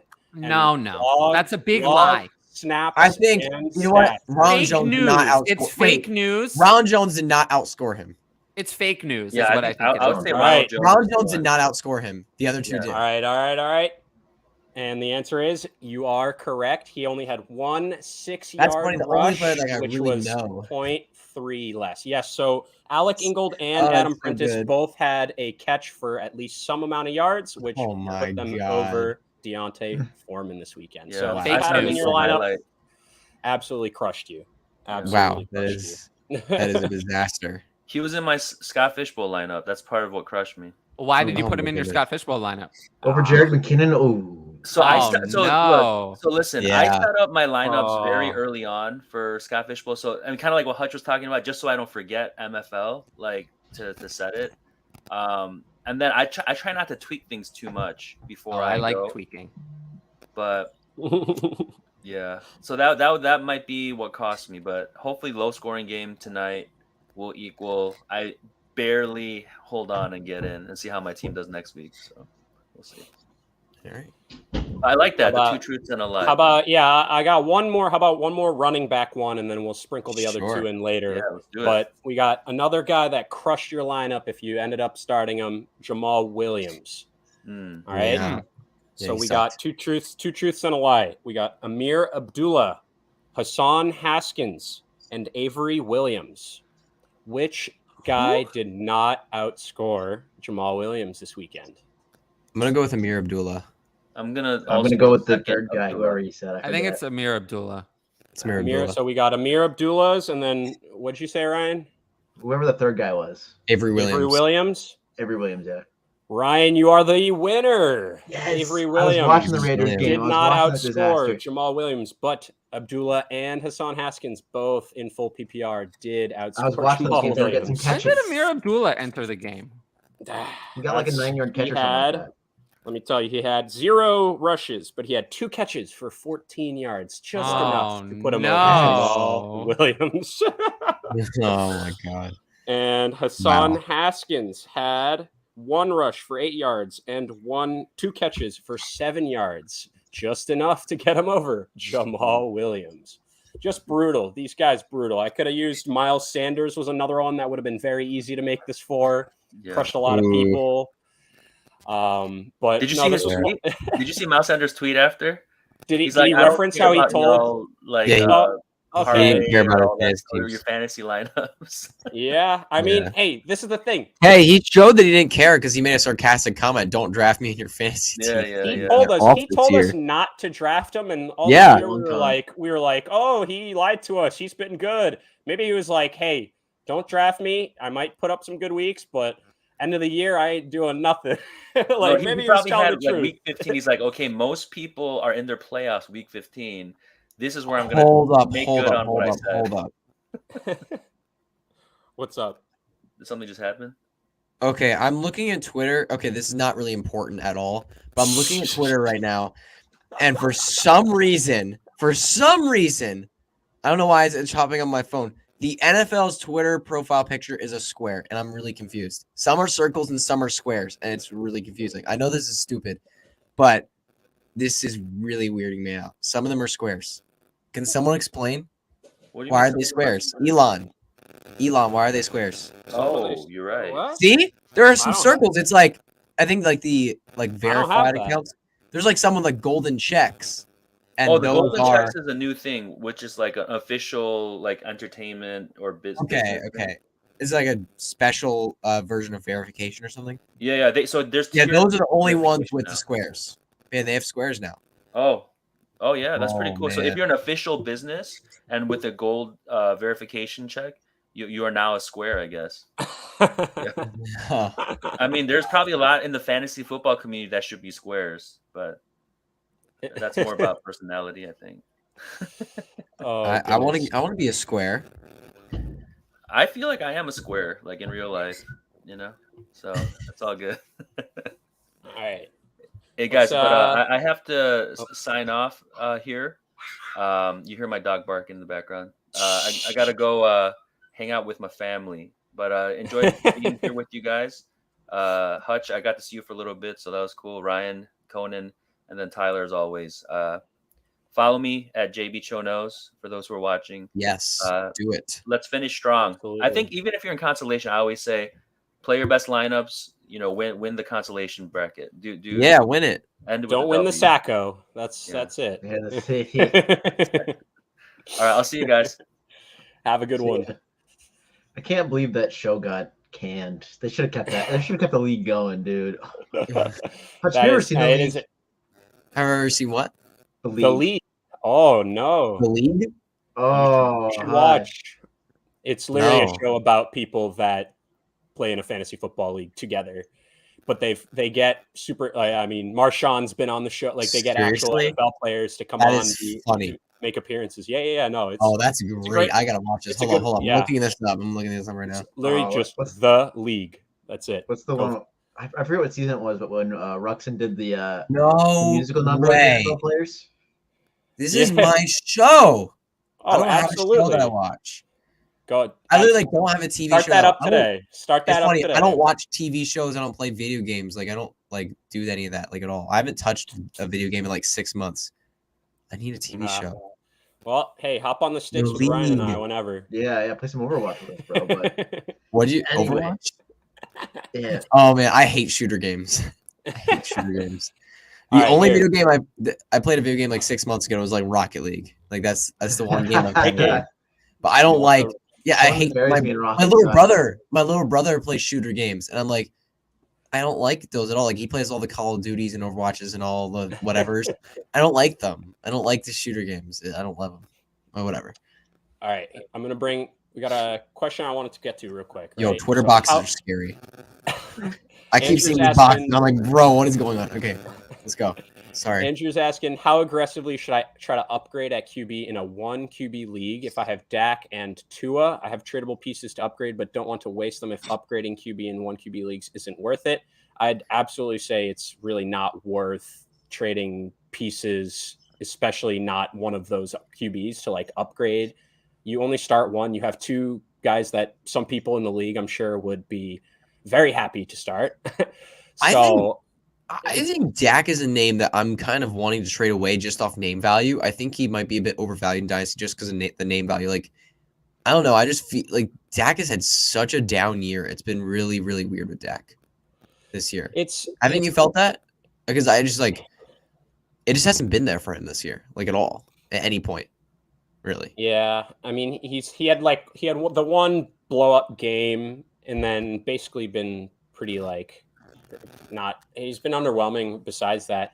It's just, I mean, I think you're right where if Dak still has that value and you can turn him plus, something else that's not a massive haul into actually like a true upgrade where you're going into the top 4 you're moving in that guys. next year. Yeah. If you're going from Dak to someone only slightly high, like, I mean, we talked about the quarterback dynasty kind of rankings a little earlier, but that next tier we were talking about and the similar tiers like Watson, Kyler, kind of Lamar, if you can I mean, that's the thing is I don't want to give up Dak plus all that much to only go up. Yeah, no. Really that. Yeah, I see what you're saying. But if you can turn Dak and, something into even higher and go up to the Hurts or Burrow or something like that, then yeah, by all means, that's something that is worth it. But it's tricky because in a 1 QB league, it's not really the most necessary thing to have 2 quarterbacks even on your team. Like even in a dynasty format, I know like there's waiver wires where QBs are available if it's 1 QB, and sure there might show be burned down guys, without me.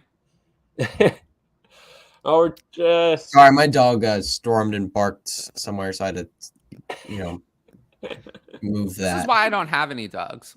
Yeah, our family, we got a dog. My mom and my little brother walked in. He started barking because he thought they were intruders. He thinks everyone who walks in. Oh, your dog started barking. I thought your little brother started barking. No, no,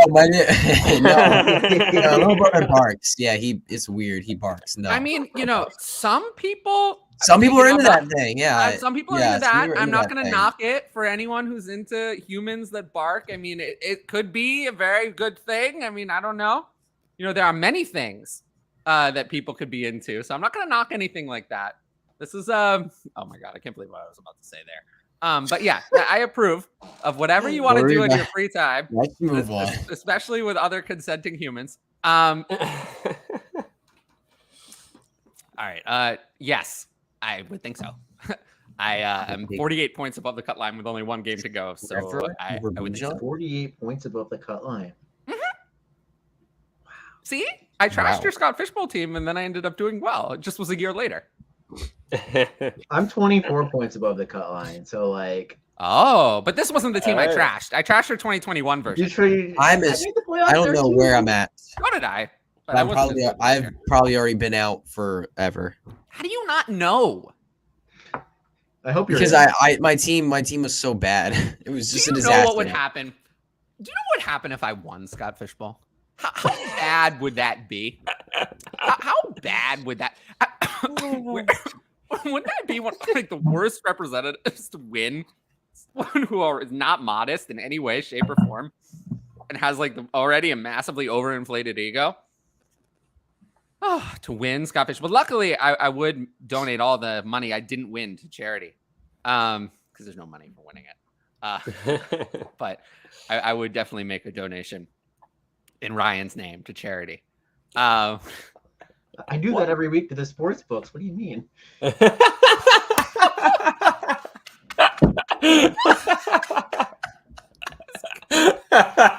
was good. Oh, that's one of your best lines ever. Can we write that? Can we write that? Not in the private chat. Write that on the show sheet. Around what time? Because private chat goes away. Write that on the show sheet somewhere. When that was. We're gonna clip that. That's 138. Yeah. We're gonna take a look at that one.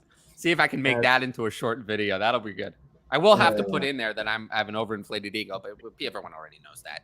Nobody wondering. Dude, Wow, every week. Trevor. Why? Okay, if you keep donating money to the sports books, remember our last conversation about the sports books. Why do you keep doing it? Because there's a chance that you win. Exactly. Oh, There's a chance. There's always a chance that you win. That's how they get you. That's why I don't. I mean, I can't. Even if I wanted to, I couldn't. What does that even mean? I don't gamble. Oh, so you're saying you do gamble? No, even if I couldn't, I don't. And I don't Gamble do on the it side. I don't gamble. Good. It's okay. This is a safe space. You can admit it. It's not a safe space. Number one, he's not even of age to gamble. Well, I'm not even of age to gamble. I'll I admit can't it then. gamble. I'll admit it then. I don't gamble. Period. I definitely started gambling way before I was your age. Oh yeah, I know tons of kids in school who just luckily, gamble. the statute of They're limitations very open is- that they gamble on sports and whatever. I'm like, you're literally not allowed to do that. Oh, well, that's never stopped me. Yeah, I have A tons lot of of kids. things I'm not allowed to do. There are tons of kids in school like brag about their gambling and that they lost, and I'm like, yeah, you're an idiot. You're losing all your money because you know nothing about sports. Well, why don't you gamble with them then? I'm not gambling. I don't gamble. It's made to make you lose money. Like the business would not make would not make themselves a business if they were made with to sports. No. Gambling with the sports books is made to make you lose money, but gambling against other people is not. There's no inherent advantage that another person has. Yeah, play some poker. Oh yeah, I bet $10. A friend of mine was super into Davis Mills this year. He bet $10 that Davis Mills would finish over Kirk Cousins in fantasy. Well, I was like, that's a free $10, so I took it. So that's the kind of bet I'm talking about. Yeah. Who would you take, Trevor or Bijan? That's actually a good question. Superflex. Man, I don't know. Trevor. Bijan declared today. Thank goodness our 101s are saved. I'd take Trevor. Lawrence. I do actually think that's the line, though. Okay, I think I would take, because after Trevor, I have Deshaun Watson. I think I'd take Bijan. Trevor Lawrence. I'm in a super flex. Yeah, I think I'd take Trevor Lawrence. I think Trevor Lawrence, the quarterback in a super flex league, is no, I actually think Bijan is going to slot in for me right after Trevor Lawrence. I have Trevor Lawrence at 10 overall. I think that's fair. Yeah, Bijan should be up. Yeah, Bijan, once he gets drafted, I don't think it matters what team goes to. I think he's RB1. But I don't even think I would see them in the same tier yet. You know, I think Trevor is kind of the end of a value tier, and Bijan is the start of the next tier. I think that's fair. I think you could you put Trevor at the end of like the Lamar, Kyler, like he's already ahead of Kyler. He's at the end of that. Kyler. Well, Kyler just hurt because Kyler's hurt now. Yeah, that's different. Kyler's not even in the same tier to me anymore. Yeah, Kyler's not in the same tier, but like at the end of like that kind of tier. I think he already is. Yeah. He's starting to become the beginning of it if he keeps playing well. He is. If Trevor finishes off the season and takes the Jaguars to the playoffs and, continues to play well for fantasy, he'll be he could. I mean, Trevor's ceiling, I would say Allen and Mahomes are safe at the top, but Trevor's ceiling could be quarterback 3 within the near future. Yeah, wouldn't be surprised if the Jacksonville Jaguars really like build the team around him correctly. Wouldn't be shocked by that at all. But I do think Allen and Mahomes are safe at 1 and 2 for. They are not going to drop from that spot until sometime in 2023 at the earliest. Like, I think they're going to stay there throughout the entire offseason no matter what. And then if something happens in 2023 or there's an injury, maybe, but otherwise they're locked in. But I don't think Herbert, Hurts, and Burrow are locked in after them. I think Trevor like emerging right now is also like pretty timely because it's like if he had this stretch like to start the year, we would have been like, oh, it was all, and then like if he was kind of like a little bit more inconsistent like he was to begin the year, but like the last 6 weeks he's just been on an absolute tear. He's QB 12, 8, 5, 16, 1, 5. Like 5 out of 6 weeks, top 12. Like he's been crushing. And 3 weeks before that, he was QB 4, QB 7, then a bad week of QB 26. Yeah, against Denver. But like he's been on fire. It's also easy to believe it, Like Trevor Lawrence was one of the best prospects of all time. So of course it's easy to believe it now that he's playing well. It's not going to take. It doesn't take very long to convince people. Like you don't need to see that much. You believe it because he was supposed to be this. Whereas like for other players, it takes a little bit longer. It's taken a while for people to really accept Jalen Hurts as a high-end asset. Now I think we're all there. But I understand. Jalen Hurts is. I mean, is there besides Allen Mahomes? Is there anyone you'd rather have in him in Dynasty?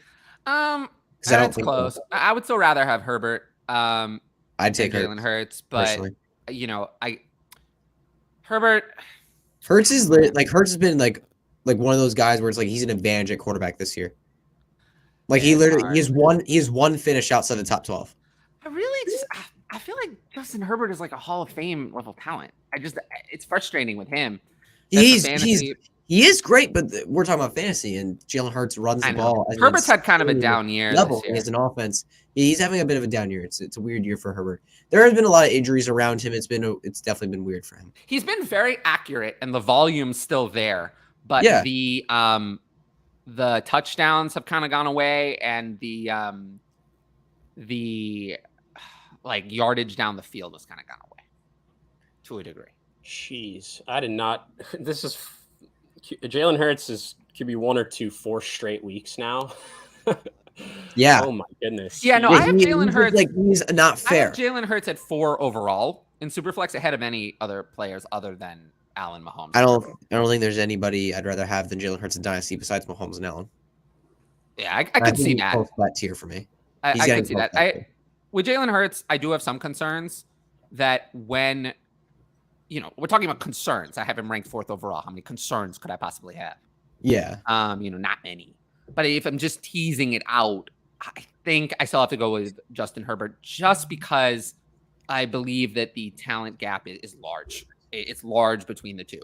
If you just took them off, because, quarterbacks last a long time in Dynasty. If you took them out of their current situations, just put them in a vacuum, I think Justin Herbert is far superior as a talent. And then, Jalen Hurts, we'll see. Passing is still not great. And you kind of do see with Lamar Jackson, like it's vulnerable. The rushing is great. I mean, Lamar Jackson's 2019 was excellent. It went well in every way, but then it's never really been able to recapture that. You've had other seasons that were good, but if Jalen Hurts, if every year was his 2021, he's not valued this highly. It needs to be this. It needs to be this 2022. This needs to be every year. This needs to be the norm. And that's why I have Justin Herbert, who I just believe in immensely as a talent, one spot above him.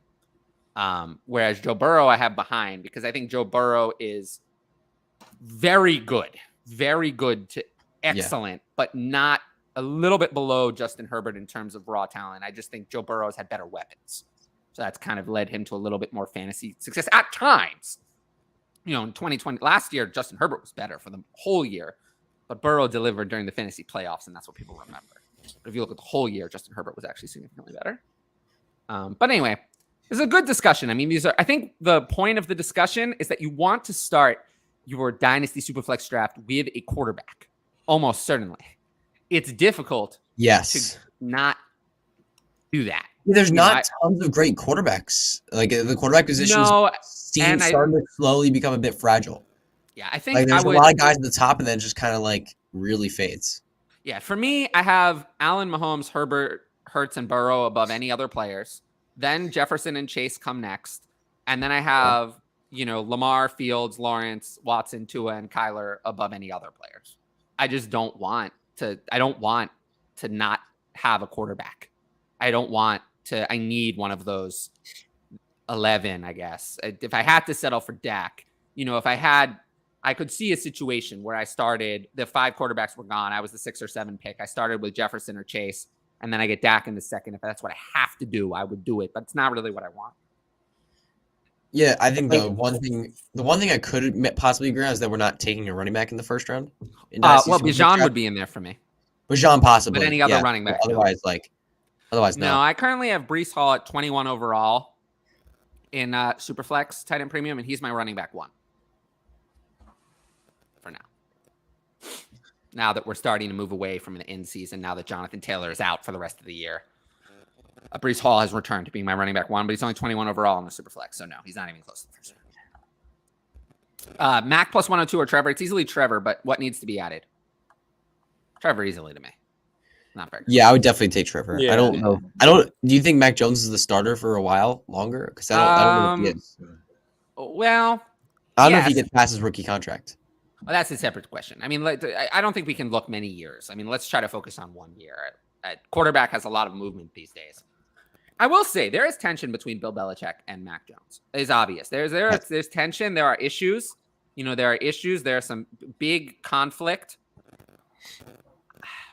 I don't think it's going to work out between the two of them. I don't know how close Bill Belichick is to retirement, but I think I don't think that this relationship continues for the long term. Either Bill Belichick retires, especially with Matt Patricia. There have been multiple videos where you see Mac Jones like screaming at Matt Patricia, like he said F off one of the times, and then he said throw the effing ball. The short game sucks. And Matt Patricia yelled at him twice. I don't think there's something wrong. This relationship is not going to continue. No, it's not. I mean, Mac Jones and every single person that is a fan of the Patriots is sick of Matt Patricia. So he is not alone. He is not. The question is that the Patriots are 7-7. It's crazy. So they're not going to have a high pick. I just don't think they're not in position. I mean, they could, but I don't think they're going to spend a first round. I mean, they just spent a first round pick on Mac Jones 2 years ago. Are they going to spend? And he's been fine. I don't think the quarterback I'm not. I don't overall is going to be better. He'll be a starter next year. It's just I don't think he makes it past his rookie contract as the starter for the Patriots. And then will he I think he becomes like Carson Wentz, type where he just like better than that, or at least as a bridge quarterback. But that's how I see his career going. Yeah, he's someone who's just kind of there. He has a starting job, but he's hard for fantasy. He doesn't produce fantasy numbers at all. He doesn't run and he doesn't throw enough volume. So he's just like a nothing for fantasy. I don't know a very difficult player to value. Yeah, I would, but what needs to be added to make it Mac Jones side?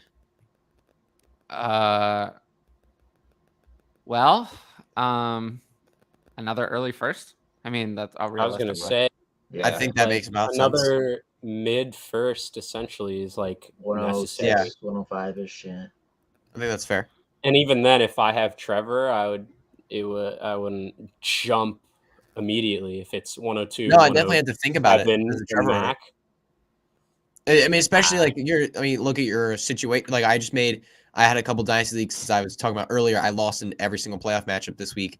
I was making some dynasty trades where, looking to build more towards the future, not like completely rebuild, but get some younger guys, like trading away players like Keenan Allen, who I had on a roster, trading away Stephon Diggs for a lot. Like that's what I've been doing lately in dynasty. And you got to think, like, if you're the Trevor Lawrence owner and you're in the playoffs this year, or I mean, it doesn't matter in any situation. Like if you're in the playoffs this year, Trevor Lawrence has been on fire and he's going to keep killing it for the next few weeks. Like it's hard to send him away with his momentum. He's going to kill it for you in the playoffs. Yeah. And Mac just is not going to be that. Oh, Mac Jones forget about killing it. Yeah. Khalil Herbert does he need a return? I mean, sure, but how are you going to play him? No, you're not going to be able to play him. No. Looks like my opponent next week has. I would watch out for Khalil Herbert. I think he is a decent buy though, because David Montgomery this year is a free agent. So if he goes, Khalil Herbert is the lead guy. And I'm not saying he's not.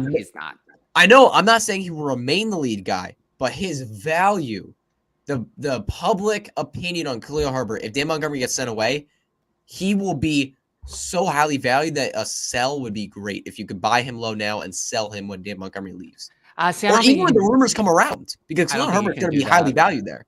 I think people still like Khalil Herbert too much. Yeah, I mean, obviously, see what you can get from the manager because he's hurt right now. Like he's not very useful for a contending team. Like maybe see what you can get for him because I think it's really interesting at least look at that. Because I mean, he's had a disappointing year with the injuries. Yes. Yeah, I mean the injuries. Looking like my opponent next week has McKinnon. Should I be scared? I mean, yes. Sure. Yes, 2 straight RB1 overall finishes. Yes, should be very scared. I would be scared. I've been tuning into these weekly recaps and watching you on DLF Tuesday, usually Wednesday. You're always entertaining and provide good insight to people. Keep up the good work. Algorithm stack up. I appreciate that, man. Like I do think. Yeah, I appreciate that. It's been, absolutely. It is a quiet time of year. I do try my best. And we'll see. We'll see about, what the off-season content looks like. I will say that there will be some time that I probably, take off at some point. I haven't decided if I'm going to when I do that, it'll be sometime in January.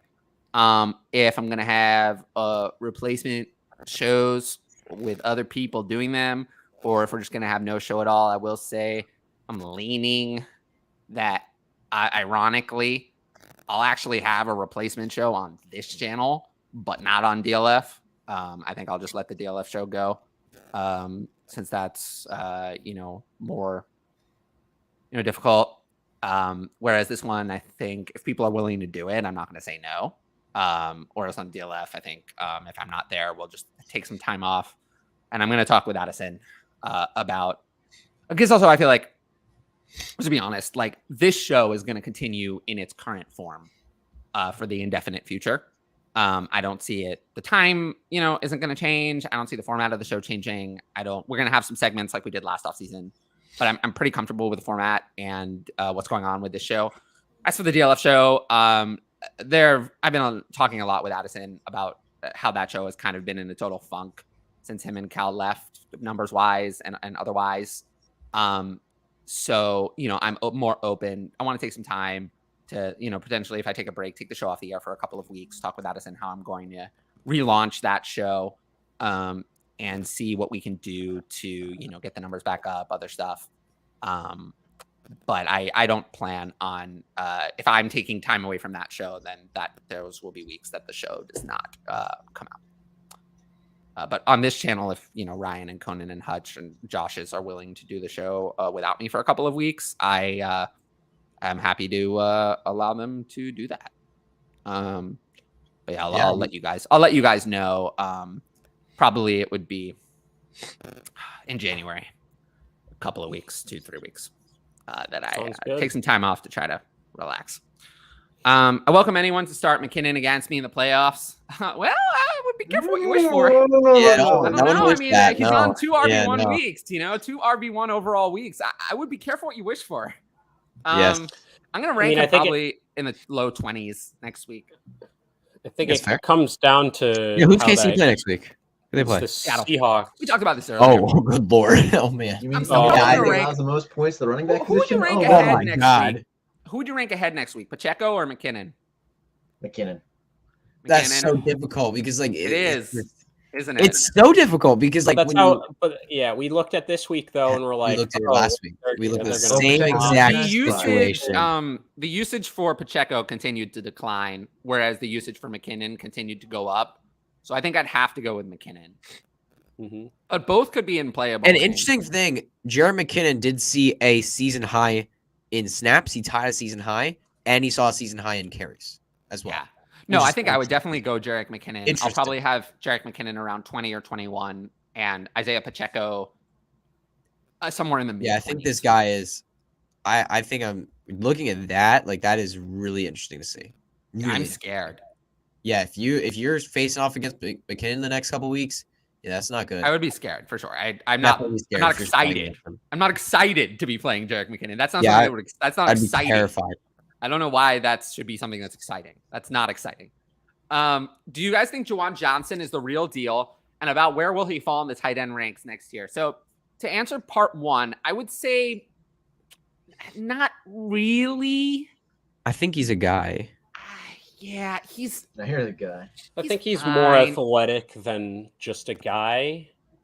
I think he's done enough this year that he's above just a guy level, but that's not saying he's even great or anything like that. I'm just not expecting much. Yeah, I mean, I just don't think it's I don't think there's that much staying power where he's now locked into being their number one tight end for a few years. You already have Taysom Hill playing tight end, quarterback, running back, whatever. Right now, I have him at Dynasty tight end 24. So it's yeah. And Adam Troutman was supposed to be the guy. Yeah, he's 26. He's there, but I'd rather have guys who I think are more prospects. He's not. I think this is what he is. And if the touchdowns went another way, he wouldn't be. This is another one. Juwan Johnson, much less half the volume and 7 touchdowns, and Chris Olave double it and 3 touchdowns. I don't know if that's working as intended. Yeah, I would agree there. The touchdowns have been lucky for Juwan this year. And this is also a team that, could I mean, is it likely? No, but they could bring in a tight end to supplant him. But to be honest, I mean, this mock draft here says they're going to take Darnell Washington in the 2nd round. That's what it says here. I don't know who that is. Tight end Georgia is what it says. That's what that says. So that would be a problem. Yeah, that would be death. Yeah, that would be it. Yeah, if they take a 2nd round tight end, that would be it for him. I don't know if tight end is their biggest. And same with Adam Troutman. I feel like dead forever. Adam Troutman's already dead. He's been dead. Feel like I don't know if tight end is really the biggest need. I mean, they have they have so many more needs than tight ends. Quarterback's a big problem. Mm-hmm. Quarterback's a huge problem. Yeah, there are a lot of issues. Tight end, we'll see. I don't know what they're going to do. They're in a lot of flux. They're in a team that's in a lot of flux. Michael Thomas is, who knows? Jarvis Landry will probably be out the door. So they have Olave and not much else. So I think they have a lot of needs. Rashid Shaheed could be, I still think he's more of a roster clogger, but he's someone I guess I could keep in mind. But I don't really believe in him either. Okay. Yeah. I'll run us through. Yeah, I heard this as well. Yeah, we'll see. I think it'll be interesting. I still because he, one of the biggest parts of his game is rushing for fantasy football, and we've seen him without the rushing, and it hasn't been great. So even if he plays, I would not expect full-time Kyler for at least a month. I just would not expect Kyler to be fully healthy. Based on what based on what the Twitter doctors are saying too, it's not even a month. It's they're basically not expecting that rushing efficiency, that side of his game to be really back at any point of next year. Saying. I think Dak's injury is more. I think Dak's injury was more dramatic, but Dak with the ankle, he came back and he did not run at all that year. It's different because Kyler's obviously he's made his name and is living on it, but. I'm trying to think. Have we seen any other quarterbacks within 8? We saw Joe Burrow, but he wasn't a primary rushing. No, no one to this extent where it's it's basically if Lamar got hurt, something like that. It's so I am definitely very worried. Kyler for next year is somebody that I'm going to be avoiding. I'm not going to be in on him at all. Yeah, but, in redraft purposes, going to be avoiding him. Don't expect anything from him in 2023. But knowing that, at some point next year, if he's not looking great, might be looking at trying to reacquire him. That could be interesting. Yeah, I mean, because Cardinals, he was the QB 7 or 8 or something like that, basically until this injury, even with kind of a down year. So yes, the injury hurts a lot. Yes, his rushing might not be there for even a full season or at least half the season or whatever. But he's still just very much a difference maker at that position, where he's still one of the few quarterbacks that can get you 1,000 on the ground and 45, 4,000 or 5,000 in the air. There's not that many that's a legitimate possibility, and he is. Kyler's got top 3 upside. Exactly, and we've seen it for 14 weeks of a season, essentially, not quite all the way through, but. So for the first 10, I think it was 2020, the first 10 weeks of the season, he was looking like the MVP. He was the QB 1, I think, over. He was the QB 1 overall in the first 10 weeks, and he was looking like the MVP. He was looking like the guy. Not anymore. Yeah, but not anymore. All right. That was the first year with Hopkins, right? 2020. Yeah, it was the first year with Hopkins. Yeah. All right. I will take us through the rest, and then I'll wrap up the show. So I'll go through this very quickly. Gavin, Tyler, thanks for all the help this season. Well, I appreciate that. I think that everyone else also probably helped you too, but I always appreciate those next kind of question. Things. For this one, I haven't done week 16 yet really at all. But given that DeAndre Swift barely played again, I don't think I'm going to be playing DeAndre Swift next week. Yep. It was it's between Swift and committee. Monty's the no DeAndre Swift for me. I don't. But I can't bench play DeAndre Swift. Okay. Let's see how it goes in the playoffs. I think how it goes.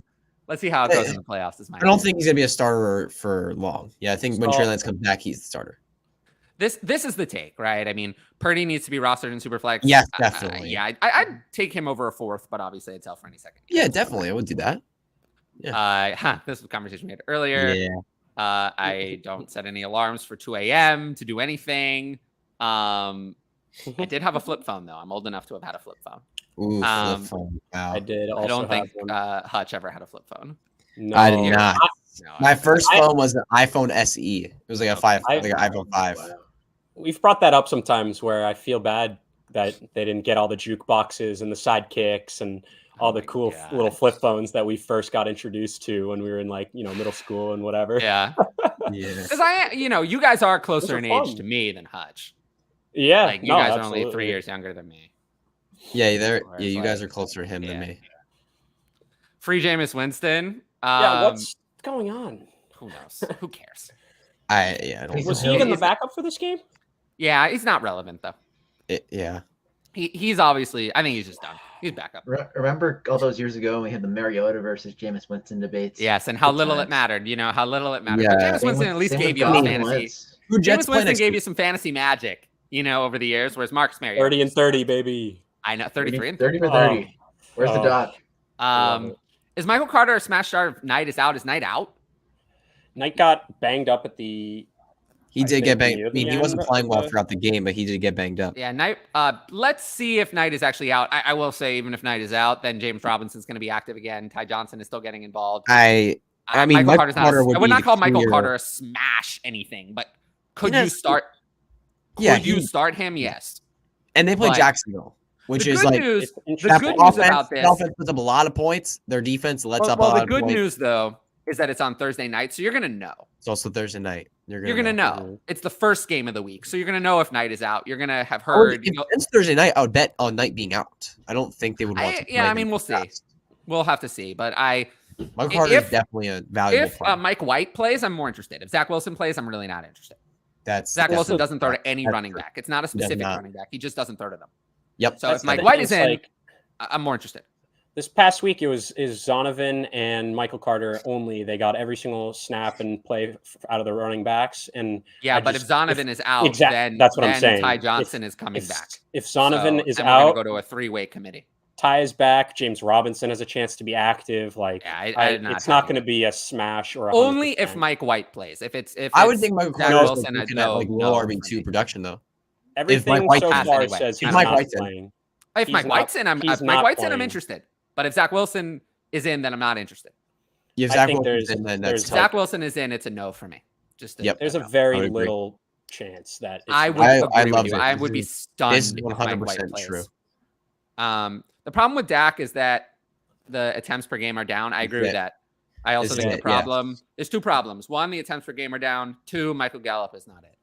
Michael Gallup has never recovered from his injury, and he's never going to be the same, I don't think. I think that the team really needs a wide receiver too, and Michael Gallup isn't it. They tried to use Noah Brown in that role. No. I think that the Cowboys are a candidate to spend some sort of significant something on a wide receiver. They are 28th overall. Like T.Y. Hilton. That's no. I'm talking about in the offseason when there are more options. Like 28th overall, even a second round pick, something significant on a wide receiver, a first or a second round pick. Or Jalen Tolbert sucks. A free agent signing, potentially, something. Even if it's just DJ Chark, like something like that. Something else.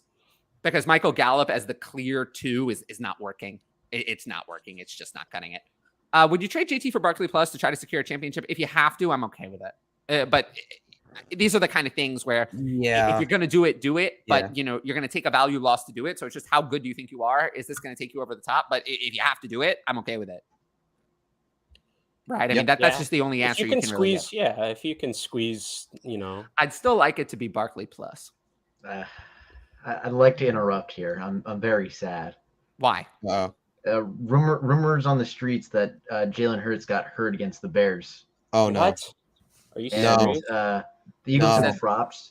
The Eagles have dropped to 5-point underdogs from 1 this Saturday, and the MVP odds have flipped to Mahomes. How do you? What? Where'd you hear that? Yeah, what? Eagles beat reporter said he got X-rayed after the game. Oh my! They got the Cowboys this week too, right?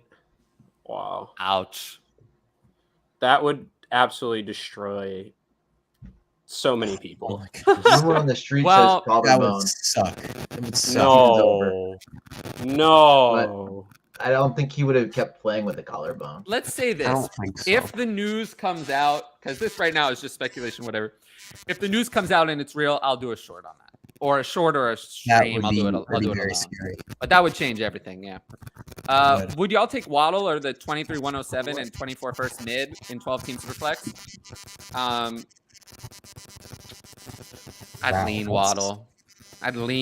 But it's a fair offer. Close. It's extremely close, yeah. A lean Waddle though. 107 is not going to be a game changer. It's going to be a good player. To change it. A lean Waddle. And the It's close, 24 first though. mid, that could be anywhere. I That will could be say right there as probably well. this. If I had the 107 and 24 first mid, this is probably not what I'm spending it on. If I'm going to pool Yes, assets together like that in a super flex, I'm going to want it to be for a quarterback. But if I have Waddle, I'm probably not taking this. So that's probably my answer. Oh, absolutely. Doug Peterson, Yeah, we gave him sure. a lot of shit down the end in Philly because of the way he uses running backs, but Doug Peterson is not a bad head coach. Doug Peterson he's is a good head coach. coach. We just gave him a lot of shit for his use of running backs, but that was more of a fantasy thing, fantasy frustration. I think that he is a good head coach, and he's shown it this year. He's developed Trevor Lawrence into an excellent young quarterback. He's done a great job. And to be 6-8 with the team they have, it's a bad team. He's done a good job. So I have to give him credit. And then last one, Murray, Patterson, or Moss. I mean, Patterson Moss is interesting. But I don't know if I can trust Zach Moss. I think it has to be Murray, right? I mean, there's no Got other. a good amount of work, but yeah, I do think Moss actually had more carry. And Moss had 24 carries. I don't. Man, that's brutal. I feel like Patterson's actually the worst option to a degree. He got pretty phased out of. I mean, Tyler Algier, I know, played as the lead back. It was 50-50, actually, exactly. But Patterson's not getting involved in the receiving game at all. Moss has the 12 receptions all year. That's a nice matchup. It's tough. It's tough to. You're really going to send your season in with Zach Moss. Hey, you say that, but last year Justin Jackson helped me win my semifinal matchup. Zach Moss has not had a single. Zach Moss has had one target in 5 games with Indianapolis. It's tough. It's tough because I thought Deion Jackson was the backup. Yeah, I don't think I feel like Moss is so risky because we don't know who the starter is for the Colts because it could be anybody. Also, remember that the game plan was probably what it usually is, which is that Deion Jackson plays the Nyheim Hines type role, and that Zach Moss is Jonathan Taylor's backup. So when Jonathan Taylor went down, Zach Moss played on the carries that Jonathan Taylor would have. But is that going to change? Is that going to change this week? Is it going to change this week? Now that they know Jonathan Taylor is out, none of these are going to be players I'm confident in. No, not at all. Because the thing is, I want to look at the other 2 matchups, but it's Denver, LA, and then Atlanta, Baltimore. I feel like Rams is not that bad. I don't know. It's not that they're good defense; it's that they're going to be low-scoring games. These 4 teams have not been putting up a lot of offensive points. If you went with the best player, I feel like it's Cordero Patterson. Is the best player of these 3. I actually but it seems like Tyler Algier is working himself. I want to start Latavius Murray. Spot there. I don't really want to start any of these. I don't want to start even, but I want to start Latavius Murray. These 3. Yeah, I would start Murray. I think Murray is the most guaranteed for work. It's so hard for me to go to Zach Moss. I hate as much as I don't like Latavius Murray. Zach Moss is so bad. He's so bad. He wasn't. Yeah, and we saw Murray got 64% of snaps last week. Tyler, you were talking about on STLF last week how the snaps. It's crazy that Zach Moss got 67. Yes, but Murray saw 64% of snaps. I think we're kind of surprised. Just went up. We're looking at everything went up. Game script too, where Patterson's playing against the Ravens. We're probably expecting the Ravens to win, and Moss is playing against the Chargers. The Ravens have been so bad. No, well, the thing is, the Ravens' offense have been so bad. But do you expect them to lose to the Falcons? I'd say most people would expect the Ravens. I know, but they've scored 10, 3, and 16 points in their past 3 games. If Lamar's back, I think that's what they put together. They've been a disaster. Also because the Broncos used Marlon Mack finally after years ago. They used Marlon Mack as their receiving back, and if they go behind to the Rams, then Marlon Mack is going to be in the whole game. But if they go ahead, then it's going to be Latavius Murray, and I feel like I have no idea how that game's going to go either. I think it's tough. Going to be a low. These are all options I want to avoid because they all come with potential disaster. I would start Latavius Murray. Cordell Patterson. I'm starting Murray. I'm gonna go Cordell Patterson and hope for the best. Murray. Hope for the best. I think he's the best player, so he's the most likely to score. It's brutal. It's brutal. We'll see though. If we get the one thing is if we get something out of Indianapolis saying that Zach Moss is the starter, then I'll go that way because Zach Moss. Didn't we see that with like Tony Jones though? But the good news is we saw a game where Zach Moss had 24 carries. We didn't see anything from True. Tony Jones. Yeah. We don't just have to take their word for it. We saw them give Zach Moss 24 carries, so we know they're willing to do it. True. It's a little different than if we hadn't seen it. But yeah, these are messy options. None of these are going to be inside my top 25. Obviously, I'd rather start McKinnon or Pacheco, both of them over any of these, pretty easily. Yep, definitely. Anyway, I appreciate everyone who tuned into the show. I appreciate the co-hosts for being on the show. And this was fun. And we'll be back. I'll definitely be back next week for sure to recap the semifinal round and get you guys prepared for the championship. And then I'm pretty sure I'll be around, do this show I'll be here on the 2nd, kind of to close out the season. And then probably after that, I might be taking some time off. But we'll see. But anyway, and then of course, SDLF is 6:30 p.m. Eastern tomorrow. So yeah, make sure to tune into that on here and on the DLF channel. And yeah, if you like the video, leave a like, comment, and subscribe. Actually, I guess it's a shoulder sprain. Okay. Oh no. That's no. fine. But he's uncertain to play so far. Don't do this to me. Jalen Hurts, fine. come on, bro. It's fine. It hurts. The rumor was broken collarbone. It's fine. I think he's gonna play. Oh my god. Well, we'll have to wait. We'll have Next to wait week and see. Cowboys? We'll have to wait and see though, because this is like a maybe injury. It sounds like he's gonna be questionable all week. So this is gonna be a storyline we're gonna have to follow throughout the week. It's not a collarbone where he'd be out. It's a straight I think they're gonna make him play through it. I think if he has any chance to play, he's gonna play though, because this is a big game. This is a big game next week. I think. I agree. The Cowboys, but yeah, this I is a huge game. But huge game. Yeah, you can clinch the division. There's a lot on the line here. Yeah, there's a lot on the line. You can clinch the division with this one. They can clinch the division with the win, right? Is that? Yeah, they can. You can clinch the division, and you'd get close to that'd be clinching the number one so seed nice. as well with a win. So nice. So yeah, I would say I'll make sure to update you guys on Twitter with any storylines about Jalen Hurts. Yeah, you gotta keep maybe by tomorrow on on SDLF we'll have a little bit more information. If not, I might do a shorter another stream throughout the week to keep you guys, because I know it's a big deal about Jalen Hurts. But anyway, I appreciate all you guys. Thanks for watching, and peace out. Goodbye. See you.